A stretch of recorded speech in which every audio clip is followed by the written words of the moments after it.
Hello everyone and welcome to PW only IAS. दोस्तों, स्वागत है आप सभी का साइंस एंड टेक्नोलॉजी के करंट अफेयर पोर्शन पे। और आज के इस वीडियो में हम लोग फिलहाल अपने अप्रैल मंथ के करंट अफेयर्स को कंप्लीट करने की बात कर रहे हैं। इस अप्रैल के करंट अफेयर्स में आप सबको पता है कि जो हमारे कुछ इंपॉर्टेंट टॉपिक्स है, एक बार उसको हम लोग फटाफट से देख लेते हैं। एक इंडिया का रिसर्च और इनोवेशन इनिशिएटिव है, उसके बारे में हम लोगों ने मेंस पर्सपेक्टिव से बात किया है और इसमें कई सारे इंपॉर्टेंट फ्रेमवर्क हम लोगों ने डिस्कस किए, जैसे कि स्पेस टूरिज्म के बारे में, chest Chandra surface thermophysical experiment, जो कि आपकी चंद्रयान 3 का एक नया एक्सपेरिमेंट सामने जो आया है, उसके बारे में हम चर्चा करेंगे। इसके बाद एक्सियोम 4 मिशन हमारे लिए काफी इंपॉर्टेंट है, frame 2 mission, ESA's biomass mission, discoveries on black holes और bull's eye galaxy, Aryabhata India का पहला इंडिजिनस सैटेलाइट बनाने की बात जो की गई थी, उसके काफी 50 ईयर्स के आसपास कंप्लीट हो रहे हैं, उसके बारे में बात है। AI की कुछ बात की गई है यहाँ पर, और यहाँ पर क्वांटम की डिस्ट्रीब्यूशन अपने आप में क्वांटम टेक्नोलॉजी का एक बहुत इंपॉर्टेंट पहलू है, उस पर हम बात कर रहे हैं। इंडिया ने पहली बार क्यूपाई AI इंडस के नाम से एक 25 क्यूबिट का हम लोगों ने यहाँ पर सुपर क्वांटम कंप्यूटर बनाने की बात की है, उस पर यहाँ पर जरा सा हम लोग समझते हैं इसके बारे में। वेट बल्ब टेम्परेचर कवच आपके रेलवे सिस्टम से related, vehicle to grid technology, India का सेकंड नेशनल जीन बैंक की बात हो रही है, फोटोनिक चिप्स जो कि अपने आप में काफी ज्यादा इंपॉर्टेंट है, और antibiotic use of life stock, diabetes के कुछ एक नए प्रकार हैं जिनको कि न्यूज में अब हाईलाइट किया जा रहा है। टाइप 5 डायबिटीज यूजुअली हम लोग नहीं पढ़ते हैं। और यहाँ पर एक सिग्नेट रिंग सेल कैर्सिनोमा है, और एक real time lamp RT lamp के बारे में बात की जा रही है। आई होप ये सभी टॉपिक आपको बहुत ही आसानी से समझ में आएंगे, और फटाफट से बिना देरी किए हुए हम स्टार्ट करते हैं। और इसकी पूरी की पूरी जो PDF है वो आप इस टेलीग्राम चैनल से भी ले सकते हैं। तो फटाफट से चलिए बिना देरी किए हुए स्टार्ट करते हैं अपने डिस्कशन को। सबसे पहला आर्टिकल यहां पर आप देख सकते हैं, ये ना आपके इंडिया रिसर्च और इनोवेशन पर बेस्ड है। बहुत ही जनरल सा टॉपिक है। ऐसे जनरल से क्वेश्चंस यूपीएससी कई बार पूछ चुका है। जैसे कि उसने ना एक सिंपल सा एक क्वेश्चन पूछा था कि साइंस एंड टेक्नोलॉजी का अपने इकोनॉमिक डेवलपमेंट में क्या रोल है। अब सोचो कि साइंस एंड टेक्नोलॉजी को हम लोग कितने सारे डोमेन्स में पढ़ते हैं, है ना। हम लोग डेफिनेटली स्पेस सेक्टर को भी देखते हैं, हम लोग डिफेंस को भी देखते हैं, हम लोग इंफॉर्मेशन एंड कम्युनिकेशन टेक्नोलॉजी को भी देखते हैं, हम लोग अपने artificial intelligence, blockchain technology, quantum technology, और पता नहीं और कितने सारे होंगे इसके अंदर में। अब सोचो कि अगर आपसे ये ओपन एंडेड सवाल पूछ लिया जाए, फिर तो मतलब आपके लिए मतलब बहुत मुश्किल भी है और बहुत इजी भी है। इजी इसलिए क्योंकि उसका इंफॉर्मेशन आपके पास भंडारा के तौर पर आएगा, और दूसरा प्रॉब्लम इसलिए क्योंकि इतनी सारी चीजें आप किसको प्रायोरिटाइज करोगे। तो सिमिलरली ऐसा ही बिल्कुल डिट्टो आप यहां पर भी देख सकते हैं कि इंडिया रिसर्च और इनोवेशन के ऊपर एक रीसेंट न्यूज आई थी। क्यों? क्योंकि union minister of state science and technology जो है, उन्होंने एक अनुसंधान नेशनल रिसर्च फाउंडेशन NRF इसको बनाते हुए इन्होंने बोला कि देखो, इसका हम लोग इस्तेमाल करना चाहते हैं बेसिकली जितने भी ऐसे प्राइवेट प्लेयर्स हैं ना, उनको अपस्केल करने में उनके कोलैबोरेशन की दरकार है भाई साहब यहां पर, क्योंकि उनके बिना अपना साइंस एंड टेक्नोलॉजी का प्रॉपर डेवलपमेंट इस कंट्री में नहीं हो पाएगा। और इंडिया असल में देखा जाए तो साइंस एंड टेक्नोलॉजी के बहुत सारे क्षेत्र में कहीं ना कहीं एक बैक फुट पर रह के काम करता है। वो शायद इसलिए भी क्योंकि हमने शुरुआत ही देर से की, और शुरुआत देर से करने के बाद भी हमारी स्पीड उस हिसाब से नहीं हो पाई, क्योंकि हमारे कंट्री में और भी बहुत सारे प्रॉब्लम्स थे, तो हम लोगों ने साइंस एंड टेक्नोलॉजी के डेवलपमेंट पर उतना ध्यान नहीं दिया। अब इसमें सबसे पहले हमारे पास जो एक टर्मिनोलॉजी है वो है ANRF। जरा इसके बारे में हम लोग एक छोटी सी इंफॉर्मेशन देख लेते हैं। ANRF देखो, वैसे तो कोई बहुत नया कॉन्सेप्ट नहीं है, क्योंकि इसके पहले एक और भी बॉडी थी जिसको हम लोग SERB बोलते थे। यह है आपका science and engineering research board. नाम से पता चल रहा है कि भाई साहब रिसर्च करने के काम में आएगा, और ये भी ऐसा ही नेशनल रिसर्च है, बस साइंस की जगह पर, इंजीनियरिंग की जगह पर यहां पर अनुसंधान का नाम दे दिया गया है, लेबोरेटरी की जगह पर। ठीक है भाई। तो बेसिकली ये आपकी साइंस एंड टेक्नोलॉजी मिनिस्ट्री के अंदर में काम करता है, एक प्रकार का स्टैट्यूटरी बॉडी है, जिसको कि एक एक्ट जो कि अनुसंधान नेशनल रिसर्च फाउंडेशन एक्ट 2023 के अंदर में इसको बनाया गया है। अब सिंपली इसका मेजर मुद्दा क्या है, क्यों बनाया गया है, जिससे कि जितने भी प्राइवेट प्लेयर्स हैं हमारे पास में, अगर हम उनको प्रमोट करना चाहें, उनको हम फाइनेंशियल सपोर्ट देना चाहें, उनको हम लोग टेक्निकल सपोर्ट देना चाहें, हम उनके एडवांसमेंट में जिस भी टेक्नोलॉजी को वो एडवांस करना चाहते हैं उसमें उनको कोई भी हाई लेवल मीटिंग ऑर्गेनाइज करनी है, मान लो डीआरडीओ के साथ करनी है, इसरो के साथ करनी है, उन सभी सिचुएशंस में ये जो रिसर्च एंड डेवलपमेंट होगा, एकेडमिक इंस्टीट्यूशंस का एक साथ कोलैबोरेशन होगा, सब कुछ ये एक बार प्रमोट करने की बात करता है। एट द सेम टाइम ये फंडिंग वगैरह की भी जुगाड़ कर देता है। साथ ही साथ इसका यह भी काम है कि इंडस्ट्रीज के लिए जहां तक हो सके आप रिसर्च एंड डेवलपमेंट लैब्स भी बना दो, जिससे कि उन इंडस्ट्रीज उन एकेडमिक इंस्टीट्यूशंस के पास अगर खुद का इंफ्रा ना हो तो वो कम से कम गवर्नमेंट इंफ्रा पर आके काम करके अपने R&D को ना रोकें, है ना, वो कंटिन्यू होना चाहिए। अब देखो, जायज सी बात है कि ये कहने में तो बहुत आसान है, लेकिन इसके बहुत सारे चैलेंजेस हमारे सामने होंगे ही होंगे। अब ये कौन कौन से चैलेंजेस हैं आप देख सकते हो कि challenges in India research and innovation ecosystem. सबसे पहला आपको पता है कि इन्वेस्टमेंट अपने यहां पर रिसर्च एंड डेवलपमेंट के लिए बहुत ही कम है।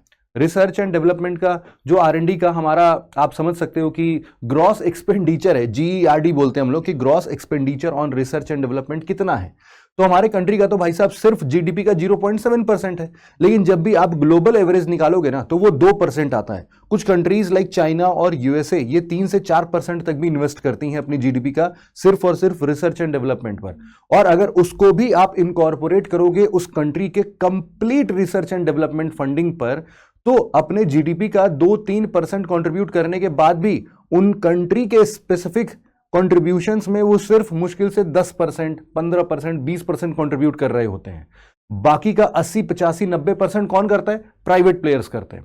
तो इंडिया में सारी की सारी फंडिंग्स जो है ना, वो सरकार के दरवाजे पर टांग दी गई है कि भैया फंडिंग तो तुम ही से आएगी, पैसे तो आप ही दोगे हमें रिसर्च एंड डेवलपमेंट के। प्राइवेट कंपनीज किसी भी प्रकार से किसी भी एजेंसी को या फिर खुद रिसर्च एंड डेवलपमेंट के लिए इन्वेस्टमेंट्स नहीं देती हैं। ये इंडिया की एक बहुत बड़ी दिक्कत है और इसी चीज को प्रमोट करने के लिए इनफैक्ट NRF जैसे संस्था का गठन हुआ है, कि स्टैट्यूटरी बॉडी बनाई गई है। यहां पर आप देख सकते हो कि limited private sector partnership participation है। इंडिया में ना 52% R&D का जो स्पेंडिंग है ना वो सरकार की तरफ से आता है, जबकि बाकी देशों में देखो, चाइना, जर्मनी, US में 15%, 13%, 10%, बस इतना ही है। बाकी सारे प्राइवेट प्लेयर इन्वेस्ट कर रहे हैं। सिमिलरली रिसर्च इंफ्रा में भी तो प्रॉब्लम है। अब आप सबको पता है कि जब भी कोई चीज सरकारी बनती है और वो पुराने जमाने से चली आती है तो उन सब जगहों पर भी तो प्रॉब्लम्स आएंगी ही आएंगी। यहां पर आपको बहुत बार रिसर्च एंड डेवलपमेंट की जो भी स्पेंडिंग्स है ना, उन स्पेंडिंग्स में भी आपको कैटेगराइजेशंस देखने को मिलेंगे कि कुछ अगर फेवरेबल कैटेगरीज डिपार्टमेंट्स हैं तो वहां पर कुछ अच्छे रिसर्च में हम लोग को फंडिंग्स देखने को मिलेगी। अदरवाइज बाकी के कुछ सेक्टर्स होंगे जिससे एक बड़े तबके को, जो कि बहुत गरीब है, मिडिल क्लास है, उन लोगों के लिए अगर कोई भी हम लोग इनिशिएटिव लेना चाहते हैं तो वहां पर फंडिंग्स आपको यूजुअली थोड़ी कम दिखती है। ऐसा भी कई सारे जगहों पर देखा गया है। तो यहां पर रिसर्च इंफ्रास्ट्रक्चर में आप देखोगे तो देखो बहुत सारे ऐसे यूनिवर्सिटीज हैं या फिर सेमी अर्बन इंफ्रा इंस्टीट्यूशंस हैं जहां पर ना इस चीज का कोई भी जुगाड़ ही नहीं है, इंफ्रास्ट्रक्चर है ही नहीं। वो अगर चाहें भी ना तो भी हाई क्वालिटी रिसर्च नहीं कर सकते हैं। तो अब दूसरा क्या है, एक प्रॉब्लम, टैलेंट माइग्रेशन और ब्रेन ड्रेन। देखो ये ना बहुत ही लाजमी है। मान लो कि मैं एक बहुत बड़ा रिसर्चर बनना चाहता हूं और मुझे पता है कि मेरे इस कंट्री में ना मुझे रिसर्च की अपॉर्चुनिटी मिलेगी और ना ही अगर मैं रिसर्च में आगे बढ़ता हूं तो मुझे लोग वैसी पहचान देंगे, वैसी इज्जत सम्मान देंगे। तो मैं क्या करूंगा, मेरे लिए अगर किसी ने भी एक जान पहचान के, अगर किसी रिसर्चर ने बोला कि यार इंडिया में मत रहो, तुम ना यार यूरोपियन कंट्री में चले जाओ, तुम ना यार USA चले जाओ, वहां पर ना रिसर्च की बहुत तगड़ी अपॉर्चुनिटी है और वो लोग बहुत कदर करते हैं इस टैलेंट का, तो मेरे लिए बहुत इजी होगा इस चीज को समझना और मैं तुरंत के तुरंत माइग्रेट हो जाऊंगा। इसी को मैं बोलता हूं ब्रेन ड्रेन, टैलेंट माइग्रेशन, कि India is not able to capture its own talent. वो बाहर भाग जा रहे हैं, दूसरे दूसरे के लिए वो सेम रिसर्च कर रहे हैं, इंडिया में रह के नहीं कर पा रहे, because we are not able to provide them the sufficient infrastructure and opportunity. यहां पर इंडस्ट्री एकेडमिशिया डिस्कनेक्ट देखने को मिलता है। ऑफ कोर्स सी बात है, आप जब भी किसी कॉलेज के करिकुलम्स की बात करते हो, इवन आप लोग भी ग्रेजुएशंस को देख के आ रहे होंगे, आप लोगों को कितना इंडस्ट्रियल रेडी कर दिया गया है, कितनी ऐसी चीजें पढ़ा दी गई हैं जो कि आपके लिए रिसर्च ओरिएंटेशन में आपको हेल्प करेगा। या फिर अगर मैं मानता हूं कि चलो मैं ना इन सबको हटाता हूं, मैं बोलता हूं सिंपली आप पीएचडी स्कॉलर्स की बात कीजिए। कितने सारे ऐसे पीएचडी स्कॉलर्स हैं जो कि एक रिलेवेंट इंफॉर्मेशन पर रिसर्च करके एक बहुत नया कुछ आविष्कार कर रहे हैं। इनोवेशन का लेवल जो है इंडिया में वो वैसे भी बहुत कम है। They are running on whims and fancies of the professors of various institutions, जो कि जैसा चाहते हैं सामने का पीएचडी स्कॉलर वैसा ही नाचता है। मैंने तो ऐसा भी सुना है कि बहुत सारे पीएचडी स्कॉलर्स किसी प्रोफेसर के लिए सब्जी खरीदने जाते हैं, उनके घर का राशन पानी लेके आते हैं जस्ट कि वो उनको पीएचडी क्लियर करने में हेल्प करे, उनकी अटेंडेंस शॉर्ट हो तो वो भी उसको बैलेंस कर दें, उनको अच्छे मार्क्स से पास कर दें, दैट्स इट, और उनके नाम के आगे डॉक्टर की उपाधि लग जाए। तो ऐसे सिचुएशन में ना आपको इंडस्ट्री एकेडमिशिया डिस्कनेक्ट देखने को मिलेगा कि जो भी करिकुलम हम अपने इंस्टीट्यूशंस में रखते हैं वो सेम टू सेम करिकुलम कभी भी हम लोग को एकेडमिक्स का करिकुलम हमारे इंडस्ट्रियल रिसर्च और उसकी नीड को फुलफिल ही नहीं कर पाता है। दूसरा, एडमिनिस्ट्रेशन बॉटलनेक्स, आपको पता ही है ब्यूरोक्रेटिक रेड टेपिज्म के बारे में। तो ब्यूरोक्रेटिक रेड टेपिज्म भी हमारे यहां पर एक मेजर चैलेंज बन के आता है जो कि अगेन रिसर्च एंड डेवलपमेंट को हैम्पर करता है। फिर इंटेलेक्चुअल प्रॉपर्टी चैलेंजेस आते हैं। आप सबको पता है कि इंडिया में जो नंबर ऑफ पेटेंट्स फाइल होते हैं, इनफैक्ट इंडिया को कैंपेन्स लॉन्च करने पड़ रहे हैं आज के डेट पर in order to suffice the students कि भैया तुम लोग जागो और देखो कि हमारे यहां पर पेटेंट्स का भी एक प्रोविजन है। तुम लोग कुछ अच्छा रिसर्च करोगे तो डेफिनेटली तुम लोग उस सेम चीज को अपने नाम पर पेटेंट करा के बहुत सारे पैसे भी बना सकते हो और नाम भी कमा सकते हो। इसके लिए बहुत सारे कॉलेज बेस्ड प्रोग्राम से स्टार्ट किए गए थे, लेकिन इन सबका निष्कर्ष जो निकलता है ना वो इस प्रकार से निकलता है कि शायद ही आपके फैकल्टी ने या फिर आपके किसी प्रोफेसर ने इन प्रोग्राम्स के बारे में कभी भी जिक्र किया होगा। जैसे कि मैं आपके सामने एक प्रोग्राम का नाम लेता हूं, आप मुझे बताना कि क्या आप में से किसी ने भी ऐसे प्रोग्राम को कभी भी किसी भी कॉलेज के अंदर में समझने की कोशिश की है या फिर कभी भी सुना है क्या उसके प्रोग्राम को। उस प्रोग्राम का नाम है उस प्रोग्राम का नाम है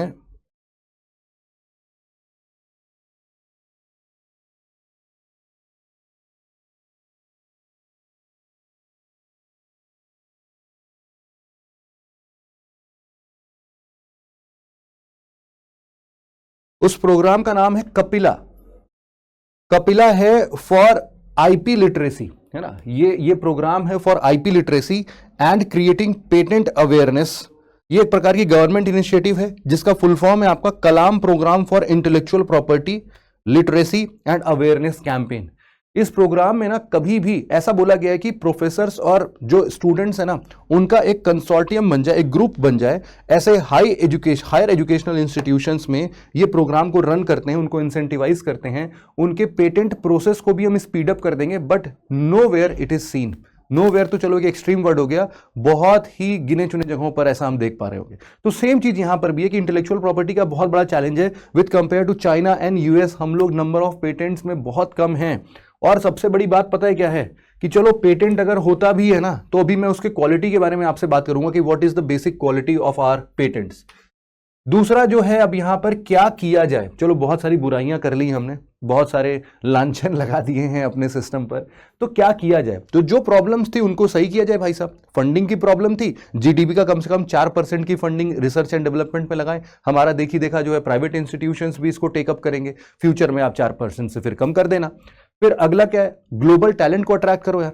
जो भी आपके बाहर के ऐसे समझ लो कोई हाई सैलरीड एम्प्लॉय है, कोई ऐसा बड़ा आप किसी को ग्रांट दे सकते हो कि भाई तुम आओ हमारे देश में रिसर्च करो, तुम उसको अच्छे रिसर्च फैसिलिटीज अगर प्रोवाइड कर दे रहे हो तो इन सभी सिचुएशन में वो क्या करेगा, आपके कंट्री में आएगा, उसको प्रमोट करेगा। जो भी वो डेवलप कर रहा है, इनोवेट कर रहा है, वो बाकी लोग को मोटिवेट करेगा इस फील्ड को परस्यू करने के लिए, और लोग इधर भी काम करेंगे। फिर जैसे कि मैंने बताया आपको कि रिसर्च क्वालिटी को भैया थोड़ा इंप्रूव करो। अब यहां पर ना एक नेशनल रिसर्च इंटीग्रिटी ऑफिस बनाने की दरकार की गई है।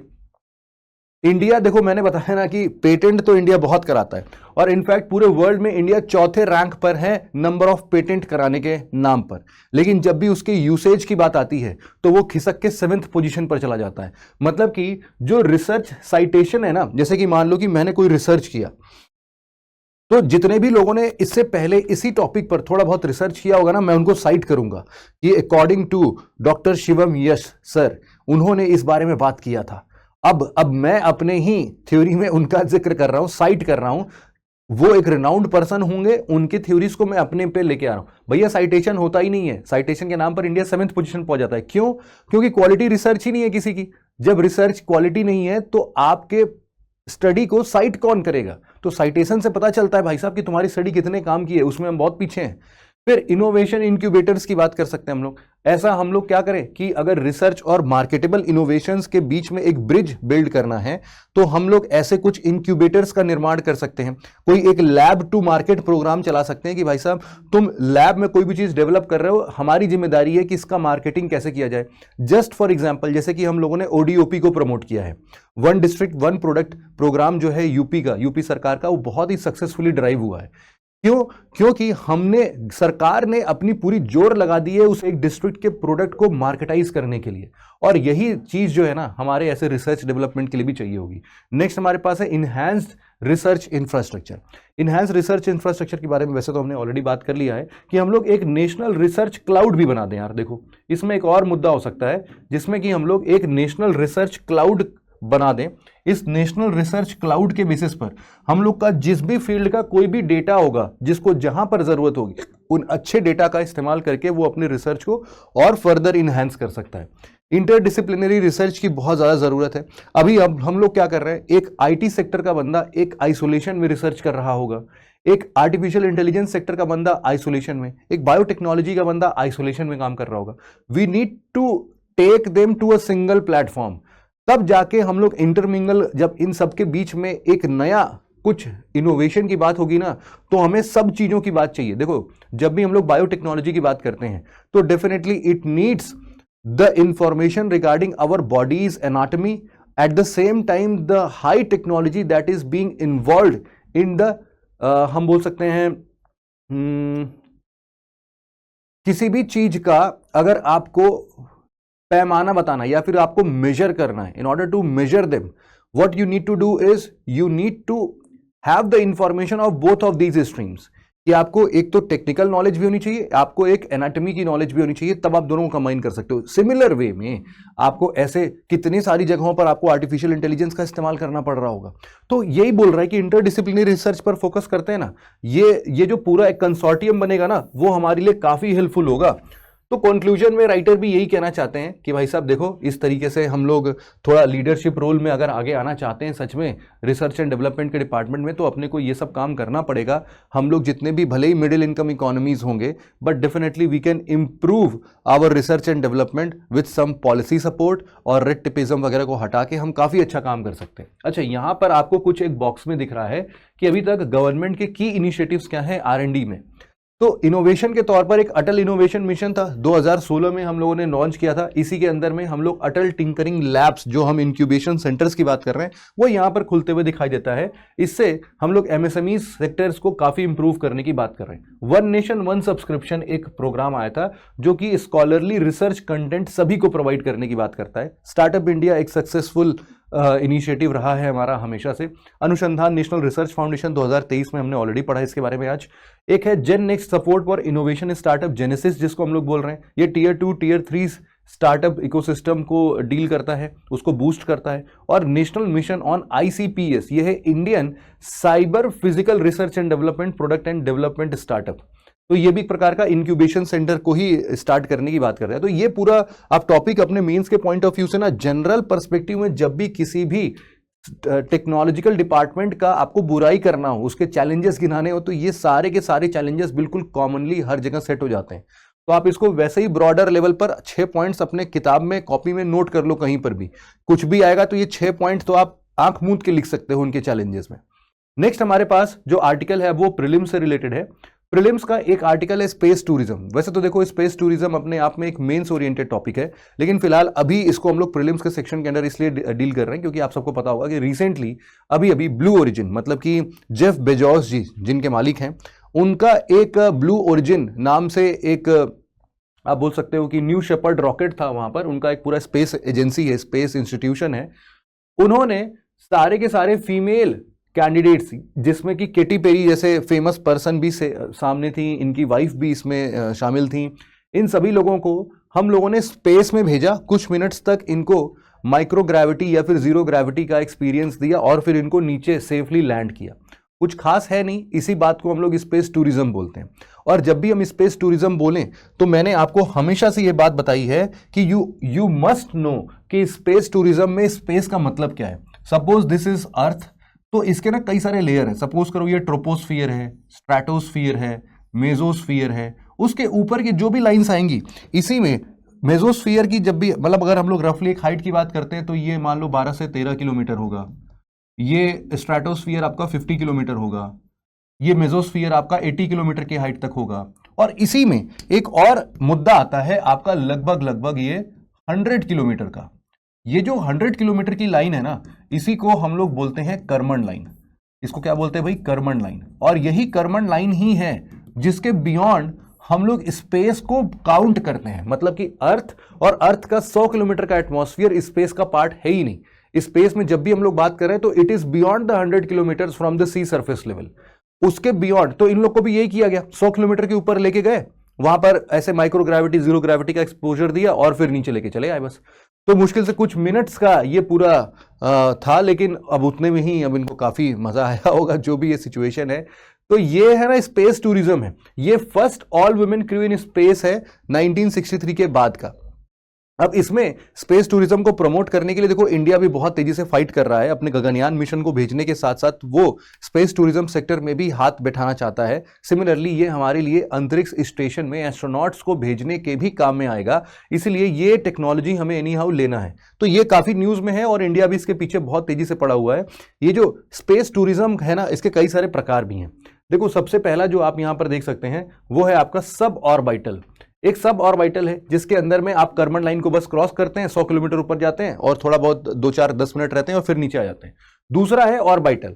ऑर्बिटल का मतलब है कि भाई साहब आपको लोअर अर्थ ऑर्बिट में डाल दिया जाएगा। लोअर अर्थ ऑर्बिट में आप प्रॉपर कपल ऑफ डेज या फिर एक हफ्ते से कुछ कम टाइम पर आप रह सकते हो और आराम से इसका जो एल्टीट्यूड होगा वो अप्रोक्सीमेटली 1.3 मिलियन फीट होगा, या फिर आप वही किलोमीटर्स में अगर निकालोगे तो लगभग 300 से 400 किलोमीटर के बीच वाली रेंज, मतलब वही रेंज जहां पर हमारा स्पेस स्टेशन पार्क होते हैं, उन्हीं के एक रिवॉल्यूशन में आपको छोड़ दिया जाएगा कुछ दिन के लिए, 3-4 दिन के लिए। It will be just like our Gaganyaan mission. तो इसको भी हम लोग क्या कर सकते हैं, बोल सकते हैं कि एक ये लॉन्ग ड्यूरेटेड होगा या फिर ये सब ऑर्बिटल नहीं होगा, ये प्रॉपर ऑर्बिटल स्पेस टूरिज्म कहलाएगा। इसके साथ साथ हमारा एक और आर्टिकल जो आता है वो आता है, अच्छा अभी इसमें बस एक चीज और समझ लेते हैं कि प्लेयर्स कौन कौन से हैं जो कि स्पेस टूरिज्म में अभी ऑलरेडी अच्छा काम कर रहे हैं। उनमें से एक है आपका ब्लू ओरिजिन, स्पेसएक्स तो आप सबको पता ही है। इसके अलावा वर्जिन गैलेक्टिक भी एक कंपनी है। ये सारे लोग अभी फिलहाल के लिए एडवांस्ड वे में बात कर रहे हैं। अगला आर्टिकल जो है हमारा वो है चंद्रयान 3 पर एक ना पेलोड हम लोगों ने रखा था इसके लैंडर पे। इसका नाम है chest, Chandra surface thermophysical experiment.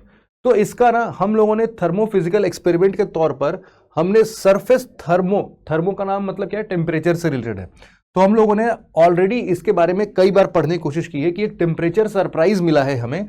लगभग वहां का जो टेम्परेचर साउथ पोल के पास का है वो कितना है भाई, वो है हमारा 70 डिग्री सेल्सियस के आसपास का। और हमने एक्सपेक्ट कितना किया था, हमने एक्सपेक्ट किया था 20 से 30 डिग्री सेल्सियस का।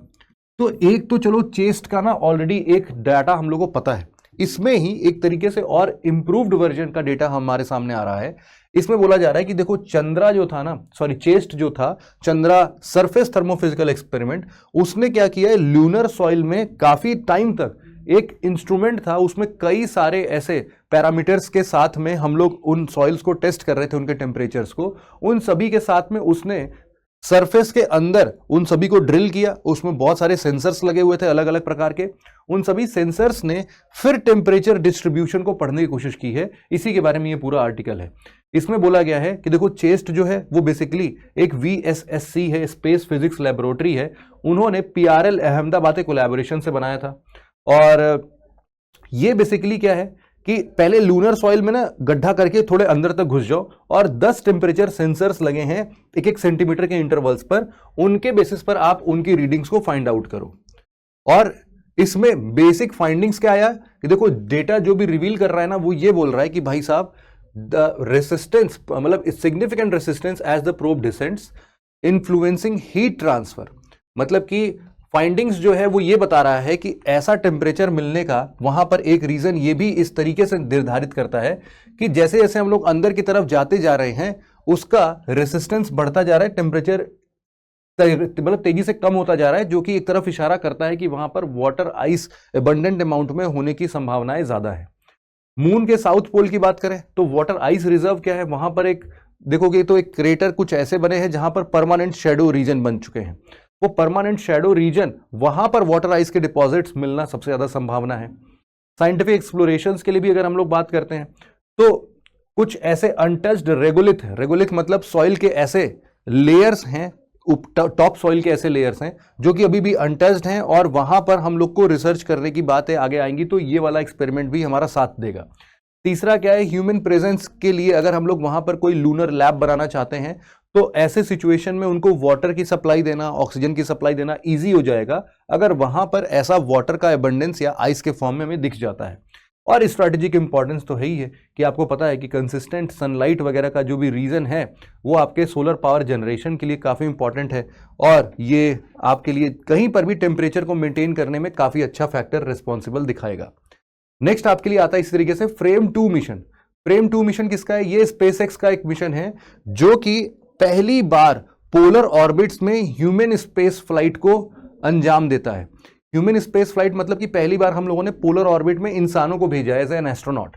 अब यहां पर इंपॉर्टेंट क्या है, यूनिक क्या है, देखो जब भी हम लोग किसी भी सैटेलाइट को लॉन्च करते हैं और उस सैटेलाइट का मानते हैं कि अगर ये हमारा अर्थ है और इस अर्थ पर हमारा जो सैटेलाइट नॉर्मली जो लॉन्च हुआ है अगर वो इसके किसी भी एंगल पर अगर सबटेंड करता है ना, किसी भी एंगल पर सबटेंड करता है तो उसमें उसको लॉन्च करना हमारे लिए रिलेटिवली इजी होता है, क्योंकि अर्थ का जो मोशन है ना, अर्थ भी तो इसी डायरेक्शन में, अगर मैं इसके एक्सिस की बात करूं, इसके अगर एक्सिस की बात करूं तो अर्थ भी तो इस डायरेक्शन में रोटेट कर रहा होगा, है ना, वेस्ट टू ईस्ट, ये वेस्ट है और ये ईस्ट है तो वेस्ट टू ईस्ट रोटेट कर रहा होगा, तो सैटेलाइट भी mostly west to east rotate करने के लिए आती हैं।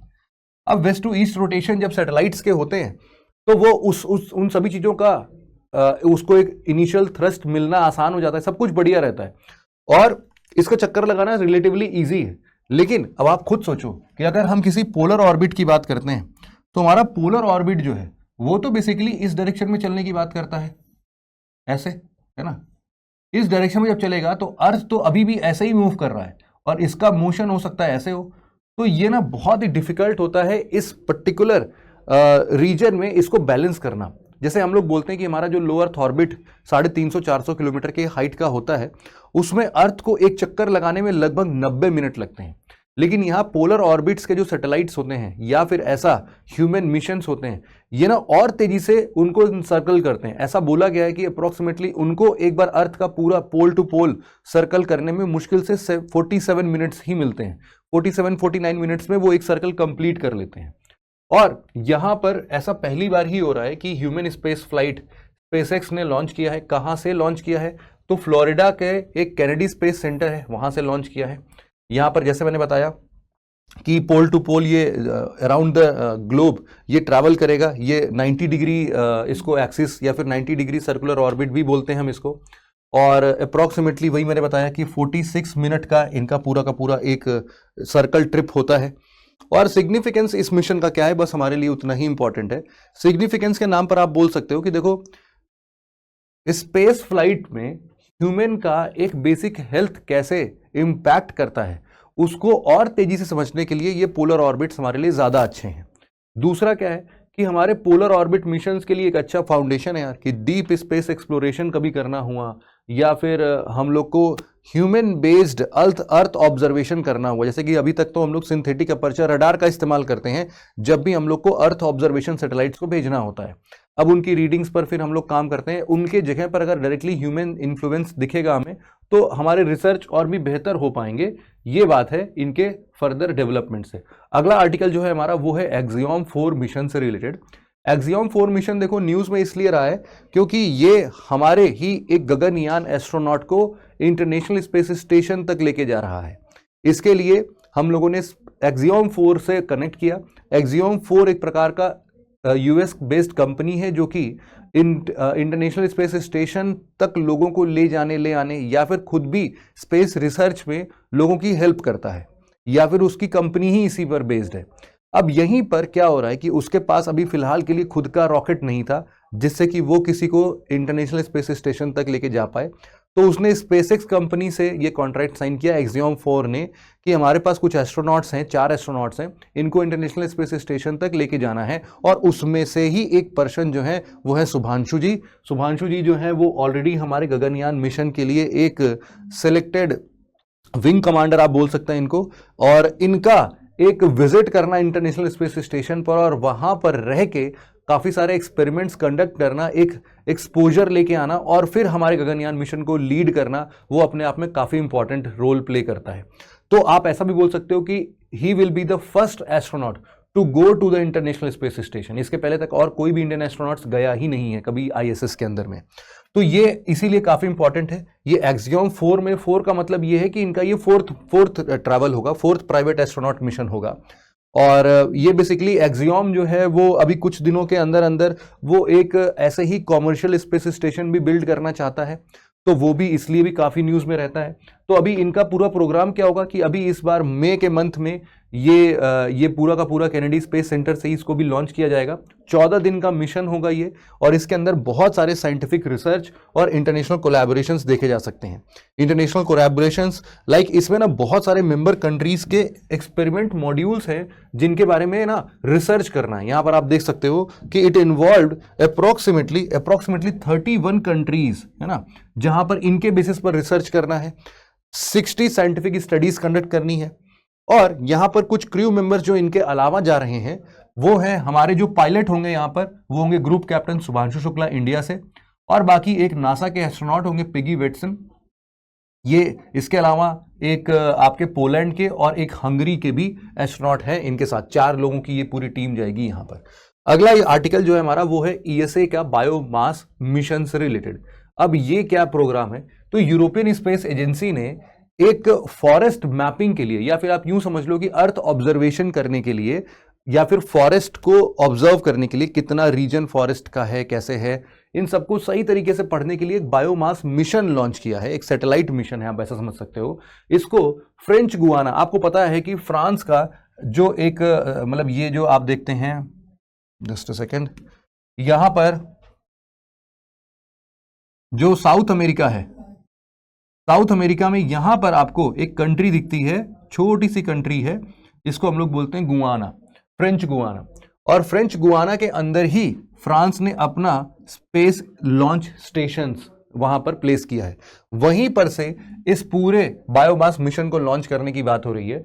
और ये बेसिकली आपका सन सिंक्रोनस ऑर्बिट होगा। आप हमेशा याद रख सकते हो कि जितने भी आपके अर्थ ऑब्जर्वेशन सैटेलाइट्स होते हैं, ये earth observation satellites polar orbit में ही रन करते हैं।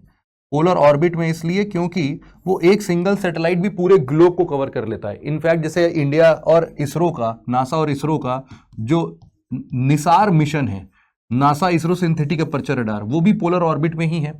हमारे यहाँ पर बहुत सारे एक्टिव सैटेलाइट्स हैं, जैसे कि हम लोग बोल सकते हैं हाइसिस, जैसे कि रीसैट, ये सारे के सारे एक्टिव रिमोट सेंसिंग सैटेलाइट्स हैं।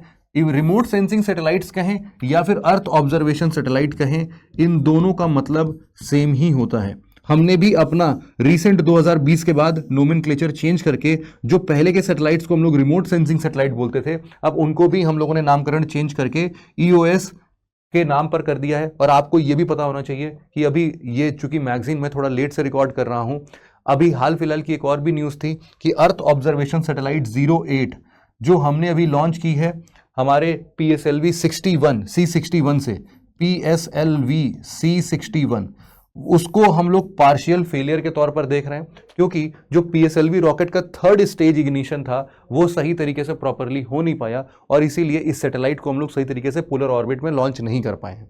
तो वहां से भी ये सारे आर्टिकल्स को आप आपस में रिलेट करके देखोगे तो ये आर्टिकल अपने आप इंपॉर्टेंट बन जाता है। तो यहां पर क्या हो रहा है कि जो सन सिंक्रोनस ऑर्बिट में हम इस सैटेलाइट को प्लेस करेंगे, ये अप्रोक्सीमेटली 666 किलोमीटर अबव होगा अर्थ के। तो यूजुअली जो हमारा नॉर्मल लो अर्थ ऑर्बिट होता है वो तो 350-400 किलोमीटर का ही होता है, बट यहां पर आप देख सकते हैं थोड़ा सा अलग सा। और इसका एक आप देख रहे हैं अलग सा वो बिल्कुल फैन स्ट्रक्चर, मतलब वो छाते जैसा जो दिख रहा है, वो एक्चुअल में उसका एक अम्ब्रेला लाइक एंटीना है जो कि हमारे ऑब्जर्वेशन कवरेज को और ज्यादा इंप्रूव करेगा।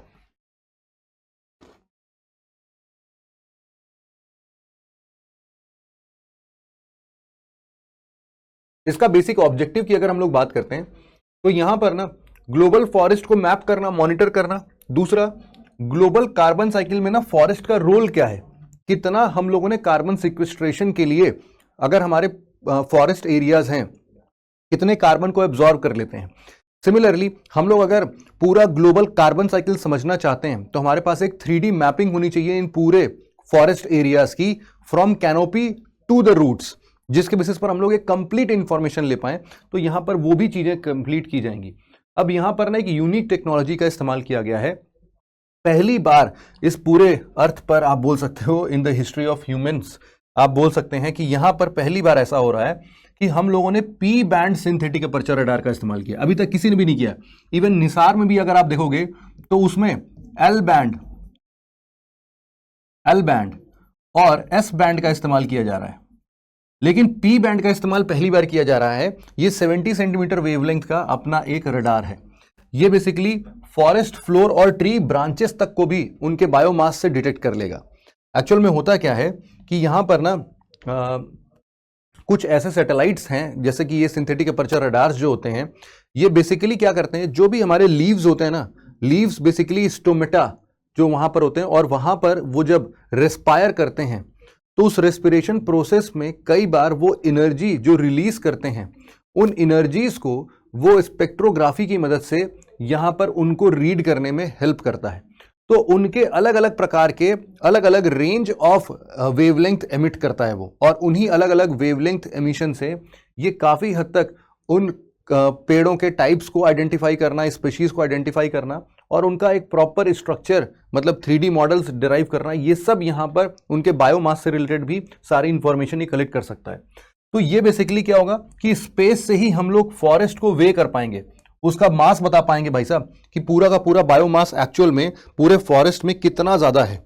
तो ये हमारे लिए काफी इंपॉर्टेंट एक रिसर्च स्टडी बन जाता है। अगला जो टॉपिक है वो है discoveries on black holes by Indian telescope. तो एक प्रकार का ना ब्लैक होल मिला है। ब्लैक होल कैसा है, जिसको हम लोग बोलते हैं इंटरमीडिएट मास ब्लैक होल, इंटरमीडिएट मास ब्लैक होल IMBH। तो सबसे पहले हम लोग समझते हैं कि क्या ब्लैक होल्स के भी अलग अलग प्रकार होते हैं क्या? यस, बिल्कुल होते हैं। जैसे कि एक होता है stellar black hole. Stellar black hole, जैसा कि नाम से पता चल रहा है, स्टेलर मतलब होता है तुम्हारा बेसिकली स्टार। तो हम लोगों ने स्टेलर लाइफ साइकिल कितनी बार डिस्कस किया है, तो वैसे ही समझ लो स्टेलर मास ब्लैक होल्स कब होंगे, जब एक सुपर हाई मास स्टार की डेथ होती है, तो अपने डेथ में वो एक ब्लैक होल बनाता है। इसका मास ज्यादा नहीं होगा, मुश्किल से 3 to 10 टाइम्स होगा हमारे सन के मास का, जब इसका कोर मास हम लोग बात कर रहे हैं। तो ये क्या कहलाएगा, स्टेलर मास ब्लैक होल्स। कुछ होते हैं सुपर मासिव ब्लैक होल्स। ये जो सुपर मासिव ब्लैक होल्स होते हैं वो कई बार हमारे गैलेक्सीज के सेंटर में पाए जाते हैं। जैसे कि मिल्की वे गैलेक्सी के बीचों बीच एक जो सुपर मासिव ब्लैक होल है उसका नाम है सैगिटेरियस ए। सैगिटेरियस ए जो है वो मिल्की वे गैलेक्सी के बिल्कुल बीचों बीच, और सभी गैलेक्सीज के बीच में आपको एक सुपर मासिव ब्लैक होल देखने को मिलता ही है। ऐसे सिचुएशन में आपको वो कहलाएगा सुपरमासिव ब्लैक होल। कैसे बनता है ये ना ऐसे मिलियंस ऑफ ब्लैक होल्स या thousands of lakhs of black holes को कंबाइन करने के बाद एक सुपरमासिव ब्लैक होल बनता है। और तीसरा आता है आपका इंटरमीडिएट मास ब्लैक होल्स। इसको हम लोग बोलते हैं कि देखो स्टेलर और सुपरमासिव के बीच का हिस्सा है, या फिर इसीलिए हम लोग इसको इंटरमीडिएट मास बोल देते हैं। और यहां पर जो मास होता है इनका वो आप बोल सकते हैं 100 से 1000 टाइम्स ऑफ सोलर मास कहलाता है। मतलब हमारे वाले सन के मास से 100 से 1000 गुना मास आप बोल सकते हैं। यहां पर आपको हजारों गुना मास यहां पर देखने को मिलता है। और इसीलिए तो यहां पर जो अभी हम लोग ने इंडियन एस्ट्रोनॉट बोल रहा हूं, जो इंडियन स्पेस एजेंसीज ने यहां पर इंडियन साइंटिस्ट ने इसको सर्च किया है, ये लगभग हमारे सोलर मास से 22,000 टाइम्स ज्यादा मासिव है। तो इसीलिए आप इसको बोल सकते हैं कि भाई साहब ये मतलब काफी बड़ा होता होगा। और ये रिसेंट डिटेक्शन जो है वो it's one of its kind में इसलिए शामिल कर रहे हैं हम लोग। और एक आपका प्राइमोर्डियल ब्लैक होल्स, या फिर कई बार हम लोग बाइनरी ब्लैक होल्स भी बोलते हैं, जिसमें कि दो प्रकार के जो ब्लैक होल्स होते हैं वो आपस में एक दूसरे के ऐसे ऊपर यहां पर ऐसे रोटेट करते रहते हैं, है ना, रोटेट कर रहे हैं, एक दूसरे को रोटेट करते हैं वो, तो उनको भी बाइनरी ब्लैक होल हम लोग बोलते हैं। तो फिलहाल हम लोग अपने वाले ब्लैक होल की बात करते हैं, इंटरमीडिएट मास ब्लैक होल।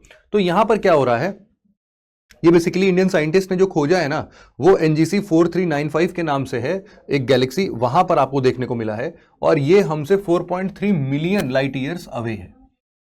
इनफैक्ट हमारे गैलेक्सी में भी आपको ऐसे इंटरमीडिएट मास ब्लैक होल्स देखने को मिल जाएंगे। और अभी जो हम लोगों ने फाइंड आउट किया है, उसके चारों तरफ, जिसको हम लोग बोलते हैं एक्रीशन डिस्क, उसके एक्रीशन डिस्क पर हम लोग को बहुत बड़े अमाउंट में लाइट्स देखने को मिल रहे हैं, जो कि 125 लाइट मिनट्स की बात हो रही है, मतलब कि 2.25 बिलियन किलोमीटर डिस्टेंस के आसपास में ये पूरी की पूरी लाइट आपको देखने को मिलेगी, गैस क्लाउड्स देखने को मिलेगा, और ये 545 किलोमीटर पर सेकंड की स्पीड से उसके चारों तरफ रोटेट कर रहे हैं। और यही पूरा आर्टिकल था। वैसे तो एक इस तरीके से गैलेक्सी से ही रिलेटेड एक और आर्टिकल है हमारे पास, जिसको हम लोग बोल रहे हैं बुल्स आई गैलेक्सी। ये बुल्स आई गैलेक्सी क्या है? देखो क्या हो रहा है कि अभी कुछ एस्ट्रोनॉमर्स ने एक नई प्रकार की गैलेक्सी को सर्च किया है, जिसके अंदर ना हम लोग को कई सारे कॉन्सेंट्रिक रिंग्स देखने को मिल रहे हैं। ये जो कॉन्सेंट्रिक रिंग्स हैं, ये अपने आप में बहुत ही यूनिक हैं, क्योंकि आज तक हम लोगों ने जितनी भी गैलेक्सीज के बारे में पढ़ा था, उसमें 2 या 3 ज़्यादा से ज़्यादा ऐसे रिंग्स देखने को मिलते थे। ये बुल्स आई गैलेक्सी एक प्रकार से ऐसा गैलेक्सी जिसके अंदर ऐसे 9 रिंग्स देखने को मिले हैं। This is one of the largest rings that we have ever found in any galaxy. अब ये रिंग्स का मतलब क्या होता है? मान लो ये गैलेक्सी है, तो इस गैलेक्सी के चारों तरफ में ना आपको ऐसे रिंग्स स्ट्रक्चर दिखेंगे, और ये जो रिंग स्ट्रक्चर है, ये आपको कितने दिख रहे हैं? ऐसे 9 स्ट्रक्चर्स देखने को मिल रहे हैं। ये रिंग स्ट्रक्चर कैसे बनता होगा? आप अगर इसको बहुत ही सिंपल तरीके से इमेजिन करो ना, तो जैसे एकदम शांत पॉन्ड है ना, उस शांत पॉन्ड में अगर आपने एक पत्थर फेंक दिया तो उसमें रिपल्स क्रिएट होते हैं। आपने देखा होगा सर्कल फॉर्म में रिपल्स क्रिएट होते हैं। तो जैसे हम लोग नदी में पत्थर फेंक के, नदी में नहीं, किसी स्थिर पानी में अगर पत्थर फेंक के हम रिपल्स क्रिएट करते हैं, वैसे ही कई बार ऐसे गैलेक्सीज में ना कुछ छोटे गैलेक्सीज जो हैं जाके भिड़ जाते हैं। यहां पर भी यही सेम फिनोमेना हुआ है कि इसीलिए हम इसको सेरेंडिपिशियस बोल रहे हैं। सेरेंडिपिटस इसलिए बोल रहे हैं क्योंकि बेसिकली बहुत ही स्ट्रेंज है, मतलब बहुत ही रेयर फिनोमेना है, once in a blue moon type का है। तो और यहां पर हम लोग यही बोल रहे हैं कि देखो भाई साहब, एक ना छोटा सा ड्वार्फ गैलेक्सी था, जिसको हम लोग बोलते हैं कि 2.5 times the size of Milky Way. वैसे तो बुल्स आई गैलेक्सी का जो साइज है वो बता रहे हैं कि मिल्की वे गैलेक्सी से 2.5 गुना ज्यादा है। और इसमें ना एक छोटा सा ब्लू ड्वार्फ गैलेक्सी था, जो कि 50 मिलियन साल पहले इससे जा टकराता है, और उसी ने उसमें रिपल्स क्रिएट कर दिए होंगे। और अभी भी हम लोग देखते हैं कि जो ये गैलेक्सी के अंदर के स्टार्स है ना, वो अभी भी कुछ दूर तक हम लोग को ट्रैवल करते हुए दिखाई देते हैं, और उनके पीछे वो पूरी पूंछ जैसी के एक ट्रेल लाइक फीचर भी हम लोग को देखने को मिलता है।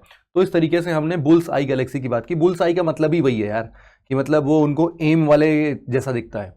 अगला आर्टिकल जो है हमारा, वो है आर्यभट्ट का इंडिया का पहला फर्स्ट इंडिजिनस सैटेलाइट। देखो 19 अप्रैल 2025 को हमारा पहला सैटेलाइट जो था, जिनके 26 साइट्स थे, 26 साइट्स ऑक्टागोनल स्ट्रक्चर में था, और ऊपर और नीचे भी ऐसे बना हुआ था। तो मतलब 8 इस पर, यहां पर दिखा देता हूं, 8 साइड्स इसके, 8 साइड इसके, 8 साइड इसके, 24 इधर हो गए, एक टॉप और एक बॉटम, टोटल 26 साइड्स थे इस यूनिक आर्यभट्ट सैटेलाइट का, जिसको कि हम लोगों ने पहली बार इंडिजिनसली बिल्ड किया था 1975 में। और इसको लॉन्च करने के लिए ऑफ कोर्स हम लोगों ने यूएस का सहारा लिया था, बट इसको हम लोगों ने 19 अप्रैल 1975 को लॉन्च किया था। तो अब इसके 50 साल हुए हैं, तो उसी के उपलक्ष्य में हम लोग इसके बारे में थोड़ी सी इंफॉर्मेशन और कलेक्ट कर रहे हैं। तो यहाँ पर जो लॉन्च व्हीकल इस्तेमाल हुआ था, सॉरी ये यूएसए नहीं, यूएसएसआर से हेल्प लिया था, सो सॉरी फॉर दैट। यहाँ पर सोवियत कॉस्मोस 3M रॉकेट था, और कुपुस्तिन यार, और जायज़ सी बात है यार, किसी भी ज़माने में 1975 में यूएसए तो हेल्प कर ही नहीं सकता, क्योंकि 1974 में हम लोगों ने पोखरण टेस्ट किया था, और उस टाइम पर यूएस बिल्कुल चिढ़ा हुआ था, है ना। किसी भी प्रकार से ऐसी कोई भी सहायता यूएसए से हम एक्सपेक्ट ही नहीं कर सकते थे उस टाइम पर। तो यूएसएसआर हमारा थोड़ा ठीक ठाक मित्र था उस टाइम पर। मिशन की डिटेल्स यहाँ पर वही सारे हैं कि इसके अंदर में एक्सरे एस्ट्रोनॉमी एक्सपेरिमेंट था, सोलर न्यूट्रॉन और गामा रे डिटेक्शन करने के लिए था, और अपर एटमॉस्फेरिक स्टडीज करने के लिए हमने ये पूरा का पूरा मिशन लॉन्च किया था। अगला आर्टिकल जो है वो है AI बेसिक्स का प्रोसेसिंग यूनिट। देखो बेसिकली सबसे पहले तुमको समझना है कि प्रोसेसिंग यूनिट्स एक्चुअल में क्या होते हैं। देखो प्रोसेसिंग यूनिट्स हमारे कंप्यूटर सिस्टम के ब्रेन होते हैं। जैसे हमारा खोपड़िया है ना, सारा का सारा डिसीजन, प्रोसेस, कैलकुलेशंस करने का काम वो करता है। सिमिलरली एक कंप्यूटर सिस्टम में सारा का सारा जो वर्क प्रोसेस है, उसको डिफाइन करना, टास्क असाइन करना, उसको प्रोसेस करना, और एक रिजल्ट तक पहुंचने का काम जो है वो हमेशा ऐसे ही प्रोसेसिंग यूनिट्स करते हैं। तो यहां पर ना अभी रिसेंटली गूगल ने एक नया कंप्यूटर चिप बनाया है जिसको हम लोग बोलते हैं आयरन वुड। ये जो आयरन वुड है ना, इसके अंदर उसने बोला है कि 7th जनरेशन का टीपीयू लगाया। टीपीयू क्या है भाई साहब? एक प्रकार का टेंसर प्रोसेसिंग यूनिट है। क्या है भाई? टेंसर प्रोसेसिंग यूनिट है। यहां पर हमारे लिए एक बात को समझना बहुत जरूरी है कि आखिरकार ये टेंसर क्या शब्द है। टेंसर प्रोसेसिंग यूनिट में टेंसर का मतलब क्या है, इसको हम लोग समझें उससे पहले ना मैं आपको एक बेसिक डिफरेंस गिनाना चाहता हूं इसके प्रीकर्सर्स के ऊपर। इसके पहले जो हम लोग इस्तेमाल कर रहे थे बचपन से, देखो आप लोगों ने अपने सिस्टम में क्या यूज किया होगा यार? सीपीयू का इस्तेमाल किया होगा। सीपीयू, जब मैंने अपना पहला कंप्यूटर खरीदा था तो मैंने उसमें देखा था कि यार वो क्वाड कॉल प्रोसेसर हो उसमें, है ना? तो ऐसा कुछ उसमें कोर टू डुओ टेक्नोलॉजी लगा दी गई थी। कोर टू डुओ टेक्नोलॉजी बहुत पुरानी है यार, सन 2000 की है, 2005 की है। तो उस सिचुएशन में अगर आप देख रहे हो कि ऐसे सिस्टम्स को हम लोग इस्तेमाल कर रहे थे तो हम लोग बोलते हैं सीपीयू तगड़ा है भाई साहब उसका सीपीयू। क्यों तगड़ा है भाई साहब? क्योंकि उसके पास ज्यादा टास्क परफॉर्म करने की क्षमता है, लेकिन उसका एक कैरेक्टरिस्टिक है कि वो इतने सारे काम को परफॉर्म कैसे करता है। मान लो कि अगर कोई भी कैलकुलेशन करते टाइम पर मेरे पास 100 स्टेप्स हैं, तो या फिर हम यूं बोलते हैं कि 100 प्रोग्राम्स को एक साथ हम लोग को इवैल्यूएट करना है, तो जो सीपीयू है वो हमेशा एक सीक्वेंशियल प्रोसेस को फॉलो करता है। इसके अंदर जैसे कि कोर टू डुओ में मैं तो 2 कोर का इस्तेमाल कर रहा था, अब बढ़ते बढ़ते वो आप समझ सकते हो कि it was just the basic version. अब तो 16 कोर तक के भी सीपीयूज आते हैं जो कि काफी अच्छा परफॉर्म करते हैं, but they all deal in sequential form. जैसे कि अगर 1 से 100 तक मैंने इसको क्या दिए, 100 टास्क दिए, तो ये पहला टास्क करेगा, फिर दूसरा करेगा, फिर तीसरा करेगा, फिर चौथा करेगा, और इस सीक्वेंस में करता रहेगा, इसीलिए इसको सीक्वेंशियल बोलते हैं। और इसकी जो स्पीड होती है टास्क की वो काफी कमजोर होती है, लेकिन हाँ फ्लेक्सिबल हो सकता है, ये काफी सारे टास्क कर सकता है। सिमिलरली यहां पर अगर जीपीयूज की हम बात करते हैं, जैसे सीपीयू से ना तुम कोई भी काम करा सकते थे, मैथमेटिक्स प्रॉब्लम भी सॉल्व करा सकते थे, वीडियो गेमिंग भी करा सकते थे, वीडियो भी चलवा सकते थे, ऐसे बहुत सारे काम हैं जो कि सारे के सारे सीपीयू में आप इससे सॉफ्टवेयर रन कर सकते थे, सब कुछ सीपीयू से कर सकते हो। तो यहां पर ना आपके पास जो फ्लेक्सिबिलिटी है प्रोग्राम्स को हैंडल करने की वो बहुत ज्यादा है। क्यों? क्योंकि दिमाग जो है ना एक बार में एक ही चीज पर लगता है। पहले एक टास्क कंप्लीट होगा, फिर दूसरे पर कंप्लीट करेगा, फिर तीसरा कंप्लीट करेगा, फिर चौथा कंप्लीट करेगा। उसको हम लोग मल्टीपल डायरेक्शंस में लगा सकते हैं। लेकिन अब इसी चीज को जरा जीपीयू के हिसाब से समझो। जब जीपीयू शुरू में आया था तो जीपीयू का इस्तेमाल, जीपीयू मतलब कि ग्राफिक्स प्रोसेसिंग यूनिट, आजकल के टाइम पर अगर आपके पास ठीक ठाक फोन है तो उसमें भी जीपीयू होगा, अगर आपके पास ठीक ठाक टैबलेट या लैपटॉप है उसमें भी जीपीयू होगा। ये जीपीयू बेसिकली शुरुआती दौर पर हमें एक बेहतर वीडियो क्वालिटी एक्सपीरियंस देने के लिए और जो हाई एंड गेमिंग्स होते हैं उनको स्मूथ रन करने के लिए काम में आते थे। अब इनका पर्पस क्या था? यहां पर आप हमेशा देखना कि they just do parallel processing, है ना? यहां पर देख सकते हो पैरेलल प्रोसेसिंग से। पैरेलल प्रोसेसिंग का मतलब है कि अगर अब मैं इसको 1 से 100 तक में ढेर सारे टास्क एक साथ दे दूंगा तो ये क्या करेगा, इन सभी टास्क को बंच बनाएगा। पहले 1 से 10 टास्क, 1 से 10 टास्क, 1 से 10 टास्क, 1 से 10 टास्क, ऐसे करते करते 10 टास्क क्रिएट करेगा और 10 को एक साथ प्रोसेस कर देगा। तो प्रोसेस करने की एबिलिटी या स्पीड इसकी बहुत तेज हो गई। इसको हम लोग क्या बोलते हैं? Parallel processing. एक साथ कई सारे प्रोसेसेस में काम करेगा। तो इसमें हम लोग मिलियंस एंड थाउजेंड्स ऑफ छोटे छोटे कोर्स देखते हैं, है ना, जिससे कि ये काफी जबरदस्त तरीके से काम कर सकता है। लेकिन बात ये है कि इसकी फ्लेक्सिबिलिटी इतनी अच्छी नहीं मिलेगी। ये चूंकि मल्टीपल डायरेक्शंस में काम कर रहा होगा तो इसको आप हर चीज नहीं करा सकते हो। आप इसको कुछ कुछ जैसे कि वीडियो को इनहेंस करना, गेमिंग टूल्स में इसका इस्तेमाल करना, आर्टिफिशियल इंटेलिजेंस को ट्रेन करना, ऐसे कुछ रेस्ट्रिक्टेड काम ही हैं जहां पर ये काम अपना कर सकता है। Now comes the third and the most advance part जिसको हम लोग बोलते हैं टीपीयू। टीपीयू जो है वो है आपके लिए टेंसर प्रोसेसिंग यूनिट। अब आपको पता होना चाहिए टेंसर क्या चीज होता है। देखो टेंसर ऐसा बहुत कुछ है नहीं। टेंसर इज जस्ट लाइक, कहां पर लिख दूं मैं इस चीज को? Tensor is just like an array of data. आप सिंपल इस बात को समझना। टेंसर क्या है भाई? आपके लिए एक एरे ऑफ डेटा है। अब देखो क्या होता है टेंसर प्रोसेसिंग यूनिट्स, अब चूंकि ये ना लीस्ट फ्लेक्सिबल है फिलहाल अभी के लिए, बहुत ज्यादा स्पेशलाइज्ड है ये। और ये ना सिर्फ और सिर्फ आर्टिफिशियल इंटेलिजेंस के अंदर में जो मशीन लर्निंग होती है ना, उस मशीन लर्निंग में या फिर डीप लर्निंग में इसका हेल्प करता है। तो ये ना हाईली स्पेशलाइज्ड टास्क को ही डील करता है। अब अगर इसके पास कॉम्प्लेक्स डेटा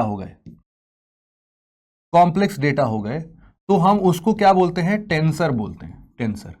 तो टेंसर बेसिकली एक फैंसी वर्ड का इस्तेमाल किया गया है जिसके माध्यम से हम लोग क्या बोलते हैं कि ये ना नंबर्स कंटेन करता होगा। अब ये नंबर कैसा होता है, जैसे मैं ना तुम्हें बहुत ही सिंपल एग्जांपल बताता हूं। जैसे कि हम लोग ना वर्ड इस्तेमाल करते थे स्केलर का, वेक्टर का और मैट्रिक्स का। इसमें होता क्या था, अगर आप लोगों ने मैथ्स के अंदर में आप कहीं पर भी पढ़ा होगा, स्केलर का मतलब था एक नंबर का इस्तेमाल होना, वेक्टर का मतलब था लाइन ऑफ नंबर्स होते थे इसमें, और यहां पर ना एक टेबल ऑफ नंबर होता था, है ना। तो आप ये बोल पाते हो ना, नंबर्स का ही तो एक कॉम्बिनेशन है। टेंसर क्या होता है बेटा, नंबर्स का कॉम्बिनेशन। अब यहां पर स्केलर का मतलब है कि ये 0 डायमेंशन का टेंसर है, ये वेक्टर का मतलब है कि ये 1 डायमेंशन का टेंसर है, टेबल का मैट्रिक्स का मतलब है कि ये 2 डायमेंशन का टेंसर है, क्योंकि ये टेबल के फॉर्म में है।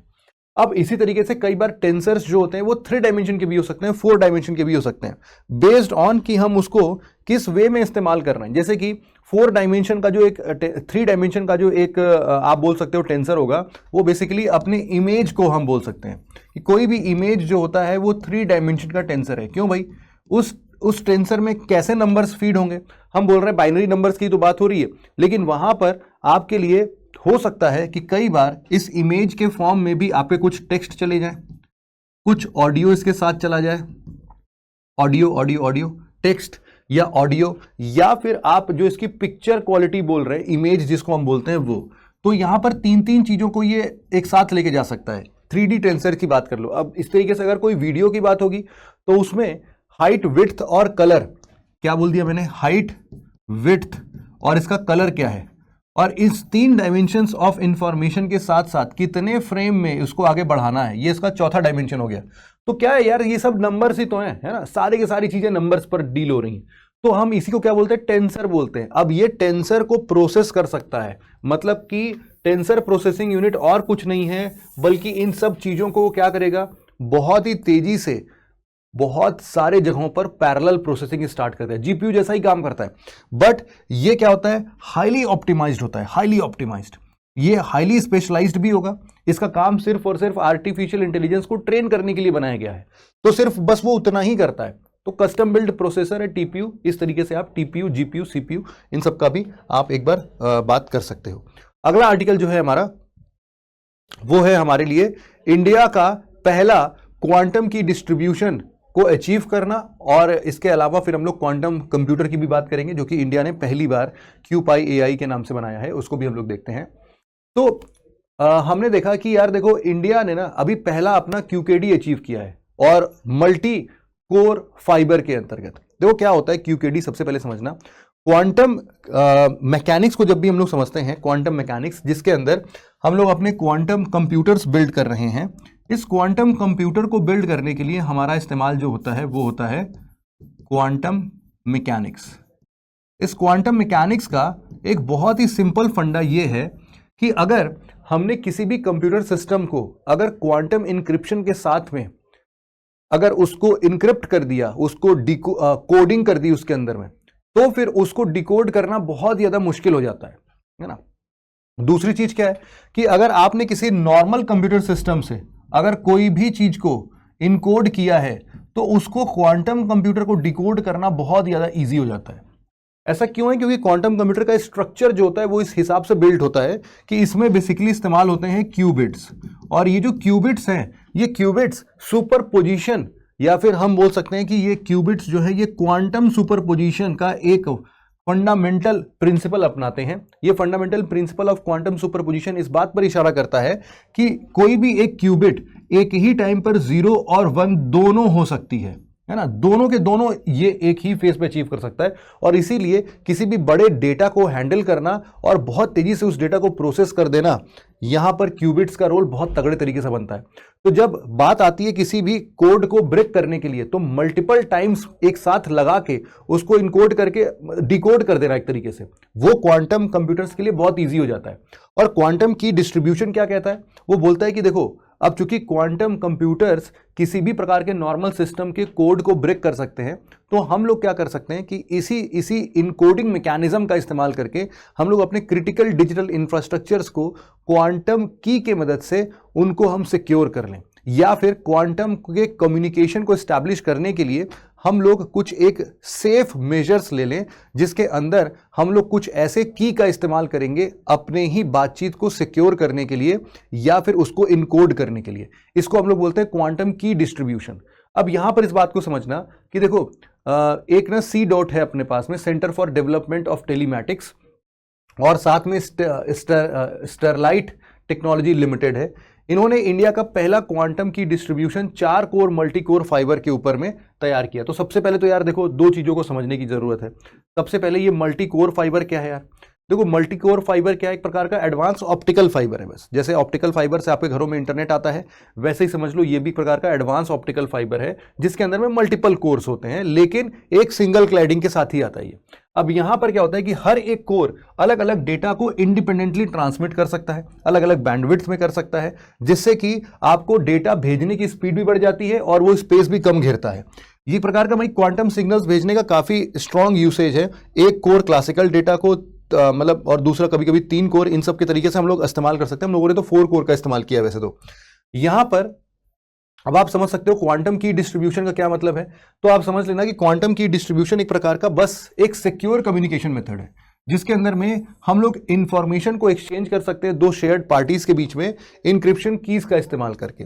जैसे कि हम लोग अभी भी देखते हैं ना कि हमारे व्हाट्सएप पर आता है एंड टू एंड इंक्रिप्टेड, तो वो भी प्रकार का इंक्रिप्शन ही है, लेकिन समझ लो बस उसी का ये बहुत ही ज्यादा अपग्रेडेड वर्जन है क्वांटम की डिस्ट्रीब्यूशन। अब ये काम कैसे करता है? सिंपली ये काम इस प्रकार से करता है कि अगर मान लो कोई भी एक पर्सन है जिसको हम लोग बोल रहे हैं एलिस, उस एलिस ने क्या किया, एक कोई भी इंफॉर्मेशन भेजने की दरकार की किसी भी मान लो बॉब को। तो यहां पर अगर एलिस बॉब को कोई भी एक मैसेज एक ऑप्टिकल फाइबर के माध्यम से भेज रही है, तो उस सिचुएशन में यहां पर बहुत सारे लगे होंगे पोलराइजर्स।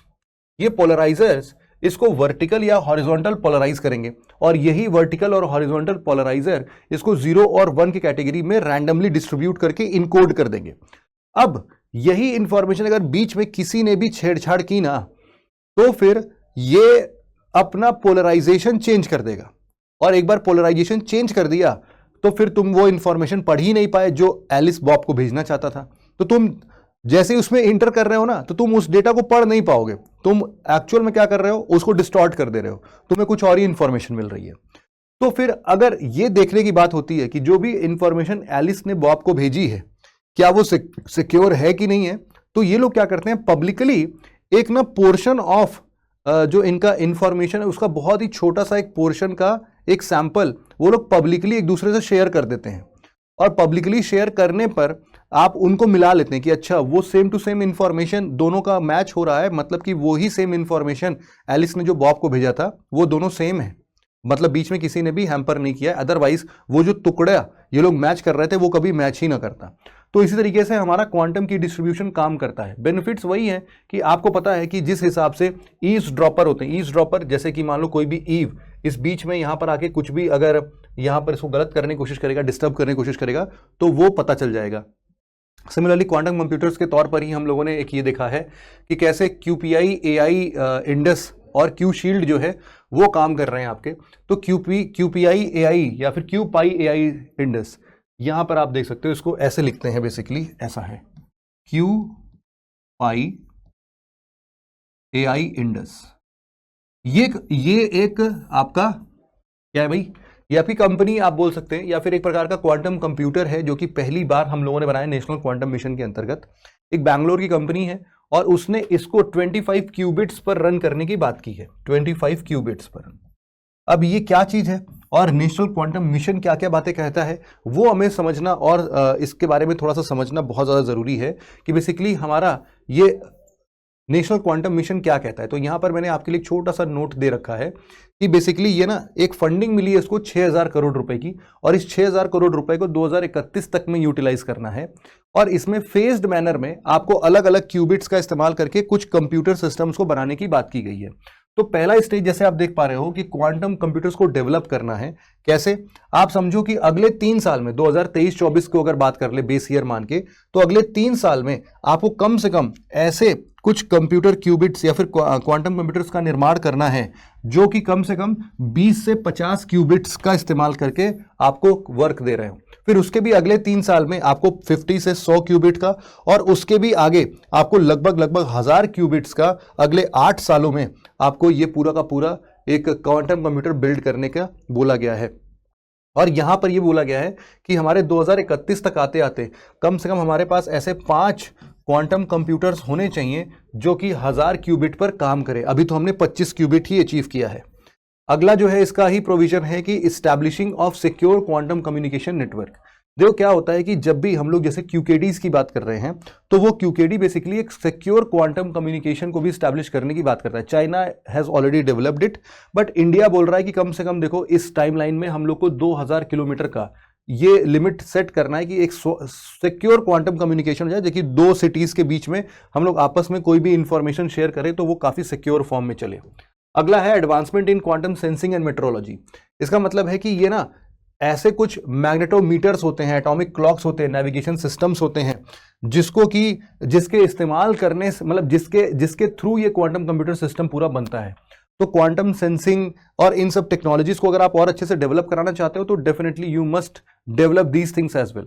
फिर डेवलपमेंट ऑफ क्वांटम मटेरियल्स और डिवाइसेस, यहां पर भी वही सारी चीजें हैं कि कुछ ऐसे सुपर कंडक्टर्स हैं, नोवेल सेमीकंडक्टर्स हैं, कुछ ऐसे स्ट्रक्चर्स हैं जिनको बिल्ड करने के बाद ही आपको भैया ये आपका क्वांटम कंप्यूटर बिल्ड होने की बात होगी। तो इन सब चीजों को भी बनाना है।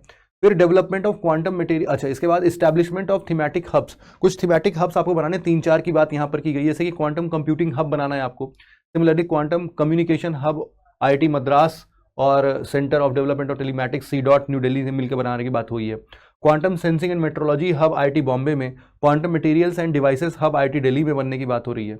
और रिसर्च एंड डेवलपमेंट को प्रमोट करो और ह्यूमन रिसोर्स डेवलपमेंट और इंडस्ट्रियल कोलैबोरेशंस की भी बात करो। ये सारी बातें हम लोग को किसके अंदर में की गई है भाई साहब? नेशनल क्वांटम मिशन के अंदर में की गई है। तो बेसिकली हम लोग यही बात कर रहे थे, नेशनल क्वांटम मिशन के अंदर ही एक बैंगलोर बेस्ड स्टार्टअप ने अभी क्यूपाई AI इंडस के नाम से 14 अप्रैल 2025 की ये न्यूज है, जब उन्होंने वर्ल्ड क्वांटम डे पर सबसे पहला नेशनल क्वांटम मिशन के अंदर में इंडिया का पहला क्वांटम कंप्यूटर बनाने की बात की है। और बेसिकली इसको हम लोग क्यू शील्ड बोल रहे हैं। तो यहाँ पर हम लोग इसके बारे में बात कर सकते हैं। क्यूबिट्स 25 क्यूबिट्स पर काम कर रहा है, तो हमने पहले ही देख लिया था इसमें, और कुछ इन्फॉर्मेशन इसमें नहीं, बाकी तो हम लोगों ने इस पर बात कर लिया है।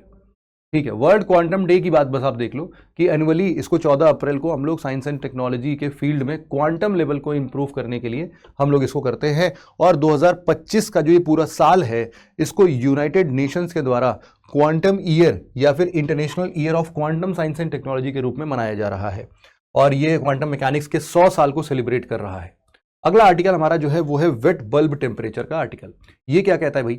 वेट बल्ब टेम्परेचर का मतलब है कि रिसेंटली अभी एक हार्वर्ड रिसर्च ने कुछ सजेस्ट किया है कि देखो, ये आर्टिकल वैसे तो अपने लिए उतना इंपॉर्टेंट नहीं है क्योंकि इंडिया में वेट बल्ब रिसर्च का कोई मायने नहीं रखता है। ये बेसिकली क्या कहता है, मैं आपको सिंपल भाषा में समझाता हूँ। अभी गर्मी का मौसम आ रहा है, गर्मियों के मौसम में हीट स्ट्रोक्स जो होते हैं वो बहुत ही कॉमन फिनोमेना होता है। तो अभी तक का जो हमारा एक बेसिक मिनिमम टेम्परेचर था जो कि एक शरीर झेल सकता है, वो हम लोगों ने सेट किया था 35 डिग्री सेल्सियस का। ये देखो, अगर ये 35 डिग्री सेल्सियस है अगर बॉडी का टेम्परेचर, और उसके बाद वो स्वेट करता है, जब भी गर्मी लगती है, जब भी आप धूप में होते हो तो आपकी बॉडी क्या है, वो स्वेट होती है। जब स्वेट करती है तो स्वेट से आपको एक कूलिंग मैकेनिज्म समझ में आता है। नहीं समझना, अगर इस बात को नहीं समझ पा रहे हो तो भी बहुत ही सिंपल है, हाथ को भिगा कर आओ और पंखे के सामने अगर लगाओगे तो आपको कूलिंग इफेक्ट समझ में आ जाएगा कि आपको ठंडा ठंडा लग रहा होगा। भले आपने गर्म पानी से हाथ धुला हो, लेकिन आपको हवा के सामने करने पर वो कूलिंग इफेक्ट देता है। तो स्वेटिंग का बेसिक पर्पज ये है कि आपके बॉडी टेम्परेचर को वो फर्दर कम करने की बात करता है। और इसके लिए एक लिमिट थी कि देखो, अगर एटमॉस्फेयर में भरपूर ह्यूमिडिटी है और उस ह्यूमिडिटी के तहत अगर सराउंडिंग टेम्परेचर 35 डिग्री से आपके बॉडी का टेम्परेचर 35 डिग्री सेल्सियस के ऊपर जाता है तो फिर आपको हीट स्ट्रोक्स लग सकते हैं, क्योंकि आपकी बॉडी उस टाइम पर स्वेट करने के बाद वो जो स्वेट का पसीना जो लिक्विड है वो इवोपोरेट नहीं हो पा रहा है। क्यों नहीं इवोपोरेट हो पा रहा है? क्योंकि सराउंडिंग्स में ऑलरेडी बहुत ज्यादा ह्यूमिडिटी है। ऐसे सिचुएशन में आप ज्यादातर केसेस में आपको हीट स्ट्रोक्स मिल सकते हैं। लेकिन अब जो नया रिसर्च आया है उसने बोला कि भैया 35 डिग्री सेल्सियस नहीं है, ये है 31 डिग्री सेल्सियस। तुम 4 डिग्री सेल्सियस ज्यादा आंक रहे थे ह्यूमन बॉडी को, इतना भी नहीं झेल पाएगा। 31 डिग्री सेल्सियस के बाद ही वो क्या कर सकता है, हीट स्ट्रोक्स उसको आ सकते हैं। अब ये पूरा एक्सपेरिमेंट कैसे होता है, तो उसके लिए वेट बल्ब टेम्परेचर की बात होती है। उसमें ना एक स्पेशल इंस्ट्रूमेंट है हमारे थर्मोमीटर के हिसाब से, उसमें हम लोग 2 बल्ब लेते हैं। बल्ब मतलब कि जलने वाला बल्ब नहीं, जो जहां पर मरकरी फिल होता है वैसा वाला बल्ब की बात हो रही है। वो उस मरकरी वाले बल्ब को, अरे जलने वाला बल्ब नहीं यार, जो थर्मोमीटर का जो पारा होता है आप उसको समझो, तो वहां पर ना कपड़ा लपेट देते हैं हम, वो भी भीगा कपड़ा। भीगे कपड़े में क्या होता है, वो भी इवोपरेट होता है, और जैसे जैसे वो इवोपरेट होता है आपका कपड़ा और टेम्परेचर फर्दर ड्रॉप डाउन होता है। तो जिस हिसाब से उसका टेम्परेचर गिरता है ना, वो उसको पढ़ने की कोशिश करता है कि एक नॉर्मल ह्यूमन बॉडी टेम्परेचर कैसे पसीना होने पर हमारे शरीर के टेम्परेचर को लोअर डाउन करता है, और एक क्रिटिकल टेम्परेचर क्या है जिसके बाद हीट स्ट्रोक्स को हम लोग बहुत तेजी से देख सकते हैं। तो वही पूरी बात यहां पर लिखी हुई है वेट बल्ब टेम्परेचर का, ये पूरा आर्टिकल है। अब इससे ज्यादा आपको समझने की जरूरत नहीं है इस आर्टिकल में। अगला जो है हमारे लिए, ये तो अपने हो गया, हाँ, एक आर्टिकल आप यहां पर देख सकते हैं जिसका हम लोग बात कर रहे हैं, ये है आपका कवच 5.0। अब ये कवच 5.0 क्या चीज है यार? देखो क्या है कि जब भी 2 ट्रेन्स आपस में आमने सामने की सेम पटरी पर चल रहे होते हैं, तो ऐसे ट्रेन कोलिजन्स हमारे कंट्री में थोड़े कॉमन है। कॉमन इन द सेंस कि हम काफ़ी हद तक उसको बचा पाने में सक्षम हैं आज के डेट पर, बट स्टिल उसके लिए कुछ एक अच्छी टेक्नोलॉजी का होना बहुत ज़रूरी है। तो Indian railways came up with a solution named कवच। अब कवच का 5.0 वर्जन भी रिलीज होने की बात हो रही है, जिसके अंदर में हम लोग बहुत सारे ऑटोमेटिक ट्रेन प्रोटेक्शन सिस्टम को लॉन्च कर रहे हैं। अब जैसे इसमें ऑटोमेटिक ब्रेकिंग सिस्टम की बात हो जाएगी। देखो अभी तो करेंटली कवच 4.0 वर्जन चल रहा है, और अलग अलग इंडियन रेलवेज में इसका इस्तेमाल ऑलरेडी हो रहा है। कवच क्या है? एक indigenous automatic train protection technology है, जो कि इसको research design and standard organisation Lucknow के अंदर में बनाया गया है। इसमें अभी सेफ्टी इंटीग्रिटी लेवल 4 के स्टैंडर्ड्स चल रहे थे, अब 5th वर्जन में थोड़ा और एडवांस हो गया है।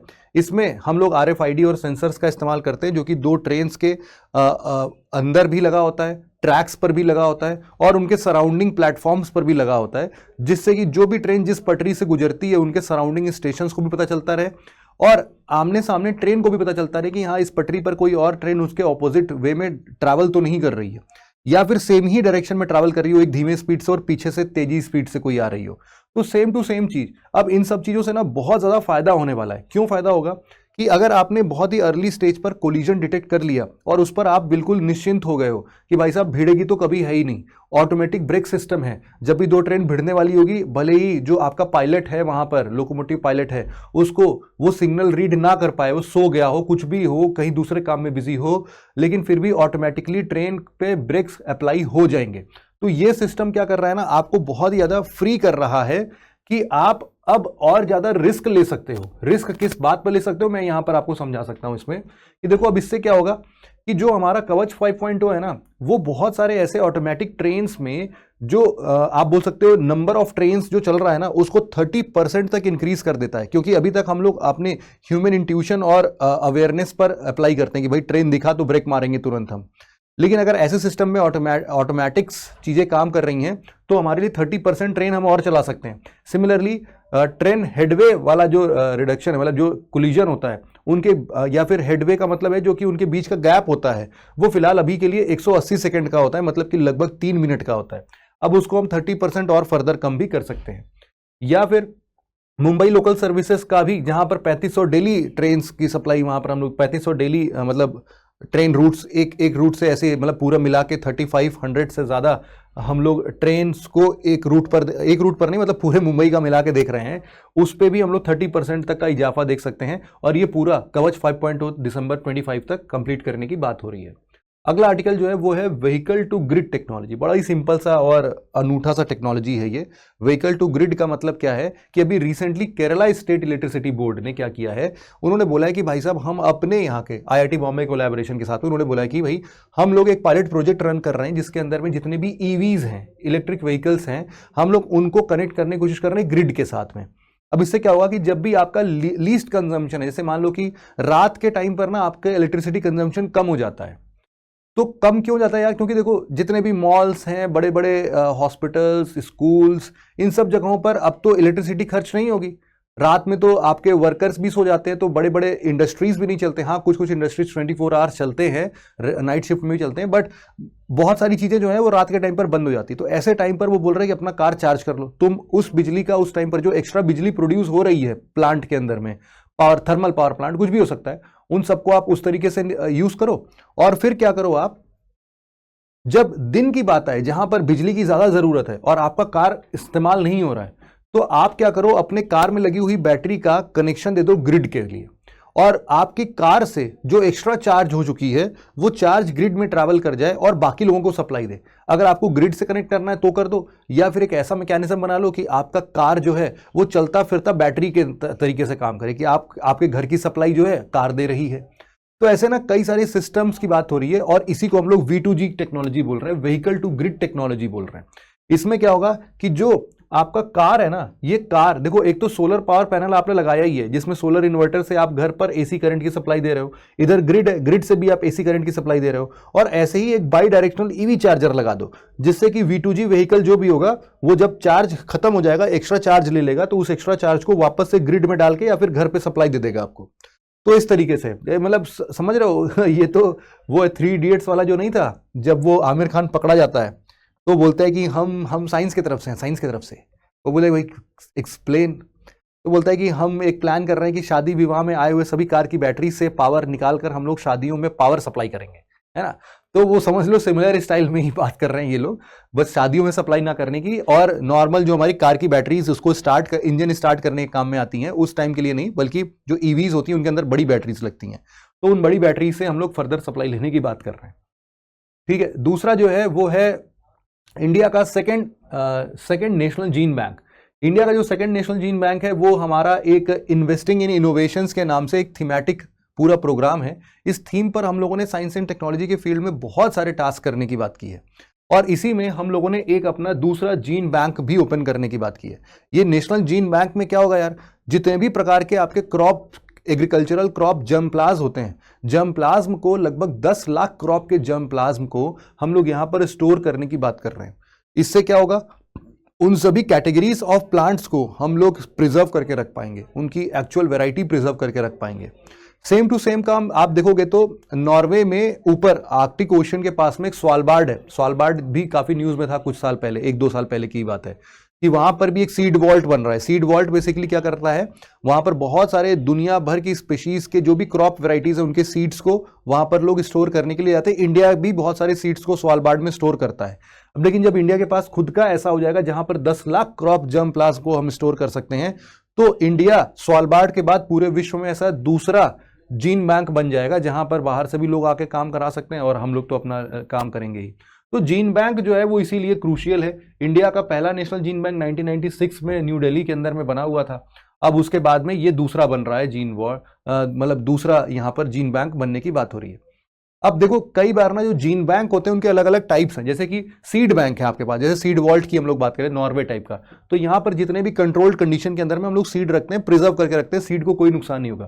फील्ड जीन बैंक क्या होता है, यहाँ पर लाइव प्लांट्स ही हम लोग प्रिजर्व करके रखते हैं, और नेचुरल कंडीशंस में हम लोग प्लांट को ग्रो कराते रहते हैं। एक क्रायो बैंक होता है, क्रायो बैंक में जितने भी हमारे जेनेटिक मटेरियल्स होते हैं, जेनेटिक मटेरियल जैसे कि आपकी स्टेम सेल्स, जैसे कि आपका कोई भी ऑर्गन, बॉडी पार्ट्स, इन सबको, या फिर जैसे हम लोग बात करते हैं आईवीएफ के अंदर में, तो आपका जाइगोट, एम्ब्रियो, एग्स, स्पर्म, इन सब चीजों को हम लोग क्रायो बैंक पे रखते हैं। These are the genetic materials, जिसको -196 डिग्री सेल्सियस पर लिक्विड नाइट्रोजन के हिसाब से हम लोग उतना लो टेम्परेचर पर इसको स्टोर करते हैं।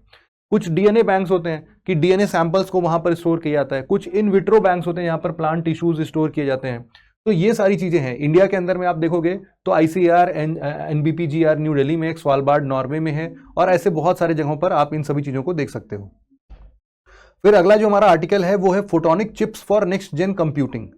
फोटोनिक चिप्स क्या होते हैं, सबसे पहले तो ये समझो आप। यूजुअली जो आजकल के टाइम पर हम लोग कंप्यूटर सिस्टम इस्तेमाल करते हैं, उसमें किसी भी बाइनरी लैंग्वेज को कन्वर्ट करने के लिए, जैसे कि मान लो उसमें क्या होता है, हम लोग इलेक्ट्रिसिटी का इस्तेमाल करते हैं, एक बाइनरी गेट्स होते हैं जिनको हम लोग क्या बोलते हैं, ट्रांजिस्टर। ये ट्रांजिस्टर का काम क्या होता है, इन ट्रांजिस्टर का काम होता है कि अगर कोई भी करंट फ्लो करने की कोशिश कर रही है और वो आर पार हो गई, तो हम इसको बाइनरी लैंग्वेज में 1 कंसीडर करेंगे, और अगर कोई एनर्जी फ्लो करने की कोशिश कर रही थी और वो नहीं हो पाई, तो उस केस में हम इसको 0 कंसीडर कर लेंगे। तो 1 और 0 का बाइनरी लैंग्वेज हमेशा इलेक्ट्रिक इंपल्स या फिर इलेक्ट्रॉन्स के मूवमेंट से हम लोग कैलकुलेट करते हैं।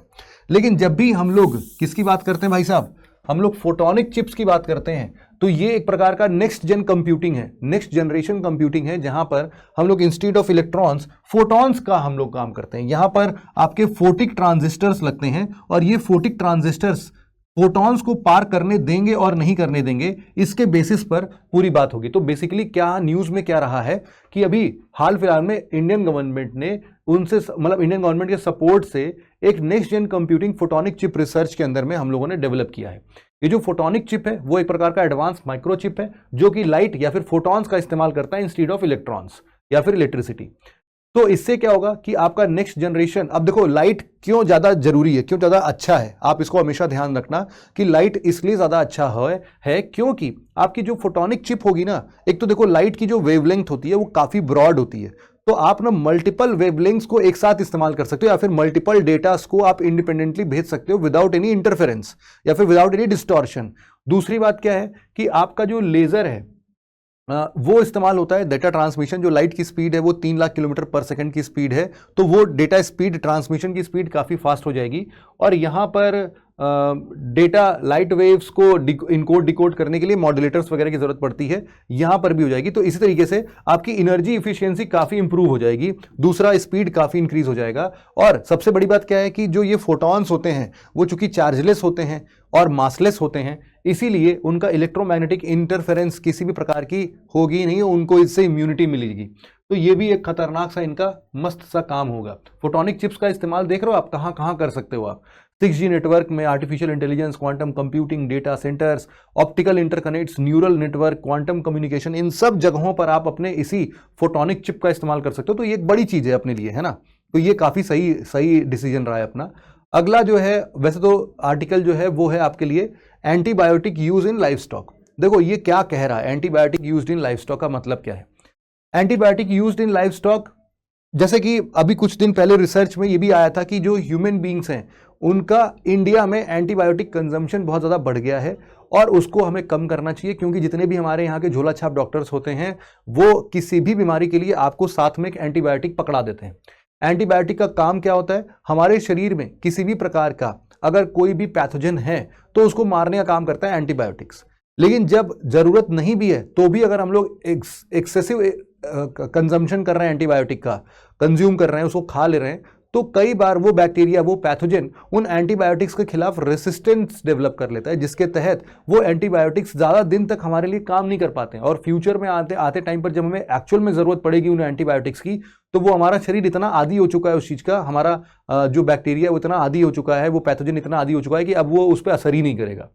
तो इसीलिए एक्सेसिव यूज ऑफ एंटीबायोटिक्स हमेशा हार्मफुल है। अब यही सेम स्टडी आपको यहां पर भी देखने को मिल रही है कि फूड और एग्रीकल्चरल ऑर्गेनाइजेशन जो है उसने अभी अपने नेचर कम्युनिकेशन में ये एक आर्टिकल पब्लिश किया था कि एंटीबायोटिक जो है लाइव स्टॉक्स में भी 2040 तक लगभग 30% तक का इजाफा देखने की बात कर रहे हैं। यहां पर ये पूरा बिजनेस एज यूजुअल सिनेरियो के अंतर्गत उसने पूरा इसको स्टडी किया है। अब यहां पर देखो एंटीबायोटिक्स का लाइफ स्टॉक में क्यों इस्तेमाल करते हैं, देखो रीजन तो वही सारी चीजें हैं कि कई प्रकार के जो इन्फेक्शंस होते हैं, स्ट्रेस रिलेटेड डिसीजेस होती हैं, बैक्टीरियल इन्फेक्शंस होते हैं एनिमल्स में, उन सबको ट्रीट करने के लिए हम लोग एंटीबायोटिक्स का इस्तेमाल करते हैं। कई बार जो हमारे इंटेंसिव फार्मिंग होते हैं उनके ग्रोथ को या फिर फीड की इफिशियंसी को इंप्रूव करने के लिए भी हम लोग कई बार एंटीबायोटिक्स का इस्तेमाल करते हैं। तो अब इन सभी चीजों से एंटीबायोटिक्स तो हो गया, लेकिन प्रॉब्लम कहां पर है, इंप्लीकेशंस आप देख सकते हैं कि इनका खतरनाक इंप्लीकेशन कैसे देखने को मिल रहा है। Implications of excessive antibiotic usage, यहां पर आपको सबसे पहले क्या मिल रहा है कि वो इफेक्टिवनेस एंटीबायोटिक्स की बहुत कम हो जाएगी। जैसे कि कोलिस्टिन करके एक आपका है एंटीबायोटिक, वो लाइवस्टॉक फार्मिंग और एक्वाकल्चर में इस हिसाब से बच चुका है कि उसका असर ही खत्म हो गया है। इन्वायरमेंटल इंपैक्ट की बात करोगे तो एंटीबायोटिक रेसिड्यूज जो होते हैं वो वाटर और सॉइल में अफेक्ट कर जाएंगे अगर वो वहां पर इंटर करते हैं तो। सिमिलरली आपके बहुत सारे ऐसे आप यहां पर देख सकते हैं फूड सेफ्टी रिस्क भी उसका साथ में चल रहा है, क्योंकि कई बार हम लोग जैसे जब मान लो कोई भी एनिमल प्रोडक्ट जैसे मिल्क या फिर हम लोग कोई भी मीट कंज्यूम कर रहे हैं तो उसके साथ साथ वो भी हमारे फूड चेन तक में ट्रैवल कर रहा है। ग्लोबल हेल्थ थ्रेट तो बन ही गया हमारे लिए। तो अब सॉल्यूशन क्या है? सॉल्यूशन के नाम पर देखो कई बार ना ऐसे कुछ कुछ इनिशिएटिव्स हैं, जैसे रेनोफार्म है। रेनोफार्म यहां पर लिखा हुआ है कि reduce the need for anti microbials on farm for sustainable agri food system transformation. RENOFARM initiative है ये। बेसिकली इसीलिए बोला गया कि भैया तुम ना कुछ ऑल्टरनेटिव्स खोज लो ना यार, जरूरी है तुम एंटीबायोटिक्स से खिलाओ, तुम वैक्सीन लगा दिया करो, इसके जगह पर वैक्सीनेशन प्रोग्राम इनिशिएट कर दो, आप ऑल्टरनेटिव ट्रीटमेंट्स इनिशिएट कर दो। एक यूनाइटेड नेशन का एंटी माइक्रोबियल रेसिस्टेंट डिक्लेरेशन भी है, तो आप उसको थोड़ा सा देख लो। तो ये सारी चीजों को आप लाइफ स्टॉक्स में भी इन सब चीजों का इस्तेमाल ज्यादा मत करो आप, है ना। तो लाइफ स्टॉक मैनेजमेंट में इस तरीके से आप इस्तेमाल कर सकते हैं, या फिर कोई भी मान लो क्रॉप्स की वैरायटी ही क्यों ना हो, तो उस तरीके से भी आप देख सकते हो कि लाइफ स्टॉक में, क्रॉप्स में, इन सब तरीके से जो भी हम लोग खाना पीना खा रहे हैं, पी रहे हैं, उन प्लांट्स को भी अगर आप उस हिसाब से अगर आप मतलब इन्वॉल्व कर रहे हैं, वहां पर भी दवाइयां डाल दे रहे हैं उनके लिए, तो भी प्रॉब्लम ही है।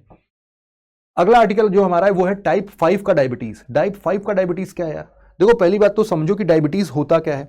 डायबिटीज बहुत ही सिंपल सा एक बीमारी है, आप बोल सकते हैं, जिससे कि हमारे बॉडी के अंदर में जो इंसुलिन सिक्रीट करता है हमारा पैनक्रियास, वो पैनक्रियास इंसुलिन सिक्रीट करना या तो बंद कर देता है, या तो हमारा इम्यून सिस्टम उस पर हावी हो जाता है, या फिर कुछ ना कुछ करके इम्यून सिस्टम हमारा जो इंसुलिन है, जो हमारे बॉडी लेवल में ग्लूकोज को मेंटेन करने के लिए रिस्पॉन्सिबल है, वो बस ग्लूकोज को मेंटेन नहीं करता है, और हमारे बॉडीज में ग्लूकोज के अलग अलग रेंजेस और स्पाइक्स देखने को मिलते हैं। अब इन सभी चीजों को ध्यान में रखते हुए आपको क्या मिलेगा? डायबिटीज मिलता है। अब डायबिटीज के अलग अलग प्रॉब्लम्स देखने को मिलते थे। आज तक जो डायबिटीज का मेजर फॉर्म हम लोग समझते थे, वो कई बार ओबेसिटी से हम लोग रिलेट करते थे कि यार ये इंसान खा खा के मोटा हो गया है, इतना मीठा खाता है, इतना खाना खाता है कि इसको डायबिटीज हो जाएगा। तो ना हमेशा ओवर ईटिंग, ओबेसिटी, इन सब चीजों से डायबिटीज को रिलेट किया जाता था। लेकिन हाल फिलहाल में जो ये टाइप 5 डायबिटीज है, इसका जस्ट ऑपोजिट फिनोमेना है। जैसे कि हम बोल रहे हैं कि माल न्यूट्रिशन के शिकार से भी आपको ये इंसुलिन सिक्रीशन में प्रॉब्लम और डायबिटीज हो सकता है। जो भी ऐसे थर्ड वर्ल्ड कंट्रीज हैं, पुअर कंट्रीज है, like even in some states of India, African countries, वहां पर आपको देखने को मिल रहा है टाइप 5 डायबिटीज। तो एक बार मैं आपको समराइज कर देता हूं कि सभी प्रकार के डायबिटीज जो है वो कैसे क्या काम करते हैं। सबसे पहला है आपका टाइप 1 डायबिटीज। टाइप 1 डायबिटीज आपके लिए ऑटो इम्यून डिसऑर्डर है। ऑटो इम्यून डिसऑर्डर का मतलब ये होता है कि जब आपके खुद का इम्यून सिस्टम आपके किसी बॉडी के हेल्दी सेल्स पर आक्रमण करने लगे, तो उसको हम लोग ऑटो इम्यून डिसीज बोलते हैं। इस केस में आपका खुद का इम्यून सिस्टम जो इंसुलिन प्रोड्यूस कर रहा है, आपके पैनक्रियास का बीटा सेल, उसी को मारना स्टार्ट कर देता है, इंसुलिन का प्रोडक्शन ही खत्म कर देता है, वो मार मार के इंसुलिन भगा देता है वो। तो अब इंसुलिन है ही नहीं, तो होगा कैसे? ये जेनेटिक नेचर का है ना, कि ये जेनेटिक एक तरीके से आप बोल सकते हो, या फिर एक यंग एज में आपको दिखेगा, आपके अर्ली 13, 14, 15, 16, 18, 20s के एज में आपको दिखेगा। तो आप दूसरा जो है टाइप 2 डायबिटीज, वो आपका लाइफस्टाइल रिलेटेड है।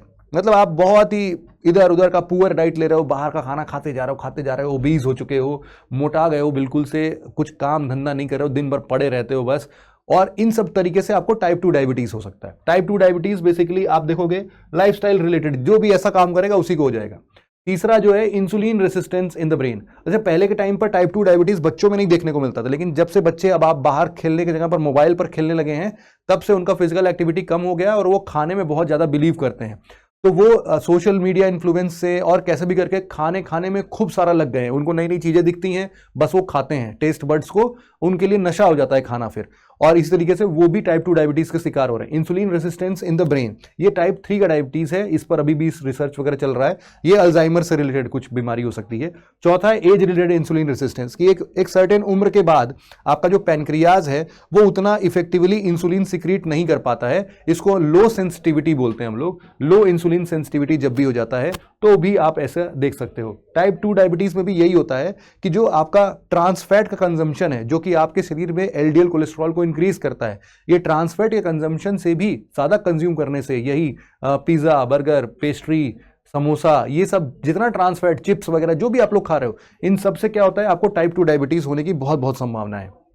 टाइप 5 डायबिटीज जो अभी हम लोग देख रहे हैं, वो अर्ली लाइफ में अंडर न्यूट्रिशन और लो बॉडी मास इंडेक्स की वजह से होता है, और इसमें ना बहुत ज्यादा, इसको लीन डायबिटीज भी बोलते हैं, और पुअरली रिस्पॉन्सिव स्टैंडर्ड ट्रीटमेंट की तरफ पर ये भी स्टेटस में अगर आप देखोगे ना तो आपको पता चलेगा कि भाई साहब अभी इस पूरे मतलब पूरे जगह पर मिला लिया है तो 25 मिलियन लोग हैं आज के डेट पर जो कि टाइप 5 डायबिटीज से हम लोग इसको जूझते हुए देख सकते हैं। ये कोई नया कॉन्सेप्ट नहीं है, शुरुआती दौर पर 1985 में भी ये कॉन्सेप्ट न्यूज में आया था और लोगों ने इस पर रिसर्च भी किया था, बट बहुत ज्यादा कॉन्क्लूसिव एविडेंस ना मिलने के तौर पर 1999 में इसको लैक ऑफ एविडेंस के तौर पर टाइप 5 की डायबिटीज को एलिमिनेट कर दिया गया था कि ये इस प्रकार की कोई डायबिटीज होती ही नहीं है।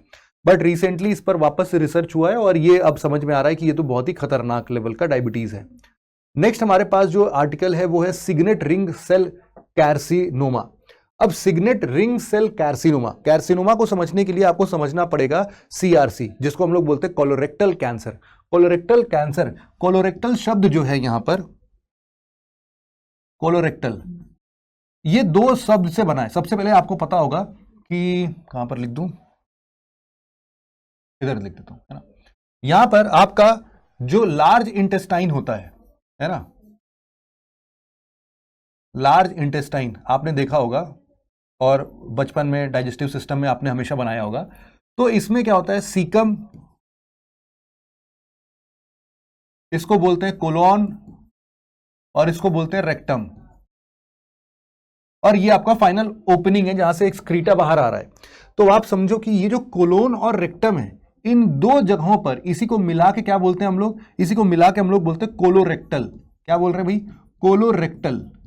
मतलब कि कोलोन और रेक्टम के अंदर में अगर आपका कैंसर हो रहा है तो इसी को क्या बोलते हैं हम लोग, कोलोरेक्टल कैंसर बोल देते हैं। इतनी बात समझ में आती है। अब इसी कोलोरेक्टल कैंसर का ही एक सब टाइप है जिसको हम लोग क्या बोलते हैं, सिग्नेट रिंग सेल कैर्सिनोमा। अब इसमें क्या हो रहा है कि साइंटिस्ट ने फिलहाल अभी के लिए, एक इंडियन साइंटिस्ट की टीम ने एक नया मेथड डेवलप किया है जिससे कि हम लोग सिग्नेट रिंग सेल कैर्सिनोमा के बारे में स्टडी भी कर सकते हैं और इसको ट्रीट भी कर सकते हैं, जिससे कि कोलोरेक्टल कैंसर का एक मतलब आप समझ सकते हो कि भले ही एक रेयर और अग्रेसिव फॉर्म है भले ही, लेकिन उसका ट्रीटमेंट पॉसिबल हो पा रहा है।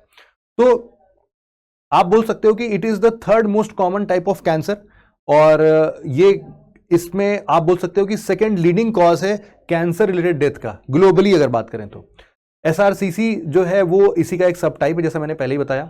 और सिग्नेट रिंग की अगर हम लोग बात करते हैं, सिग्नेट रिंग जो है वो एक ना डिस्टिंक्ट रिंग लाइक अपीयरेंस से आता है। कैंसर सेल्स जो होते हैं एक अलग तरीके से एक रिंग लाइक स्ट्रक्चर डेवलप कर लेते हैं जो कि माइक्रोस्कोपिक व्यू में आपको क्लियरली दिखता है, और इसका एडवांस स्टेज आप समझ लो कि काफी खतरनाक होता है। और बेसिकली जो एसआरसीसी इंडिया में है वो एसआरसीसी जो है वो एक बहुत मतलब आप बोल सकते हो 10 गुना ज्यादा ग्लोबल एवरेज के तौर पर, आप देखो ग्लोबल एवरेज जैसा हमने देखा अभी, उसका भी 10 गुना आपको पेशेंट्स इंडिया में देखने को मिलते हैं। तो ये आपके यंगर इंडिविजुअल्स को बहुत बुरे तरीके से इंपैक्ट करने की बात करता है। अगला आर्टिकल जो है हमारा वो है real time lamp. Real time lamp क्या होता है, आरटी लैंप जिसको हम लोग बोल रहे हैं। तो बेसिकली अभी इंडिया में एक Shri Chitra Tirunal institute for medical science and technology, Thiruvananthapuram का एक टेक्नोलॉजी है, उन्होंने एक बहुत ही कॉस्ट इफेक्टिव तरीके से एक ट्यूबरक्लोसिस को टेस्ट करने का एक नया तरीका निकाला है जिसको हम लोग क्या बोल रहे हैं, real time lamp. Real time lamp या फिर आरटी लैंप। अब ये क्या है, देखो पहले क्या हो रहा था कि जीनी एक्सपर्ट या फिर आपका आरटीपीसीआर मेथड ऑलरेडी ट्यूबरक्लोसिस को डिटेक्ट करने के लिए इस्तेमाल होता था, लेकिन इनके अंदर जो प्रोसेसेस थे उस टेस्ट को कंडक्ट करने के बाद रिजल्ट देने तक में ज्यादा टाइम ले रहे थे और ज्यादा कॉस्ट ज्यादा इन्वॉल्व था उसमें। तो अब जो ये आरटी लैंप है वो कम कॉस्ट में और जल्दी रिजल्ट दे देता है और इजी टू गो है, मतलब कोई भी कर सकता है, मतलब इजी टू इम्प्लांट है, उसको आप बड़े स्केल पर बहुत इजीली कर सकते हो। तो यहां पर क्या हो रहा है कि एक प्रकार का आरटी लैंप के बारे में अगर देखें तो आरटी लैंप, लैंप शब्द जो है ये है आपका लूप मीडिएटेड आइसोथर्मल एम्प्लीफिकेशन, ठीक है, लूप मीडिएटेड आइसोथर्मल एम्प्लीफिकेशन।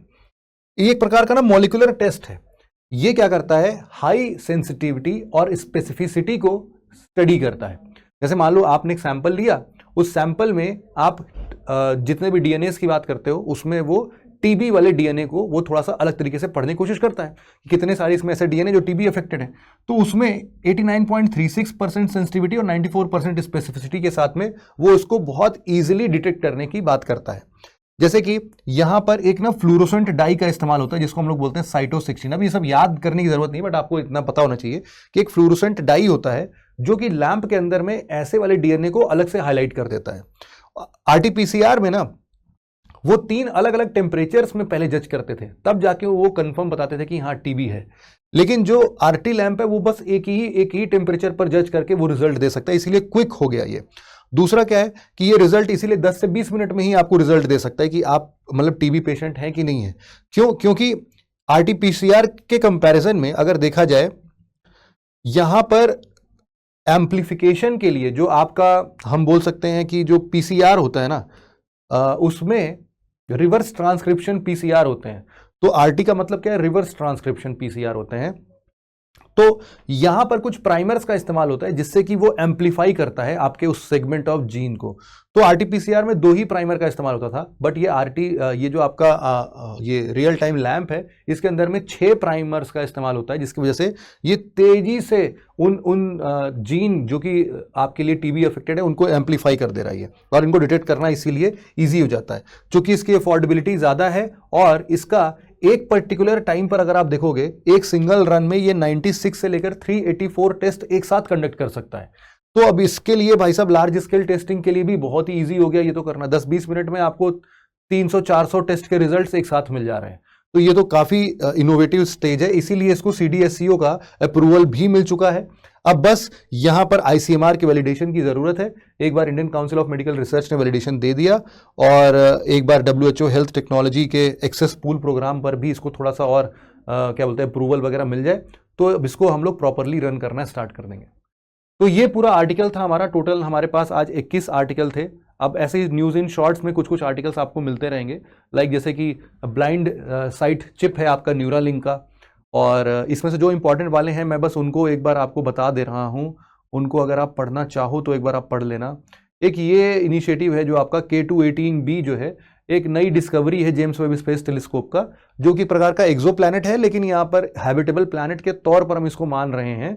और मतलब आप बोल सकते हो 8 times the mass of earth है ये, बट स्टिल मतलब K218b के बारे में इतना कुछ नहीं है। इसके अलावा कोई और आर्टिकल इंपॉर्टेंट है क्या?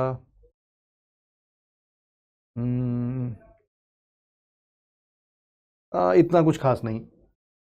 ठीक है, तो जो भी आर्टिकल्स थे वो हम लोगों ने मतलब काफ़ी डिटेल में इसको डिस्कस कर लिए हैं। इस वाले पोर्शन को भी आप थोड़ा अलग से देख लेना एक बार, क्योंकि अलग से मैंने जहाँ पर मुझे ज़रूरत लगी थी वो मैंने ऐड कर दिया था। आई होप कि आपको साइंस एंड टेक्नोलॉजी से सारे इन्फॉर्मेशन आपको क्लियरली समझ में आ गए हैं। आज के आर्टिकल को भाई हम यहीं पर एंड कर सकते हैं। Thank you so much for listening it very patiently friends. Have a nice day.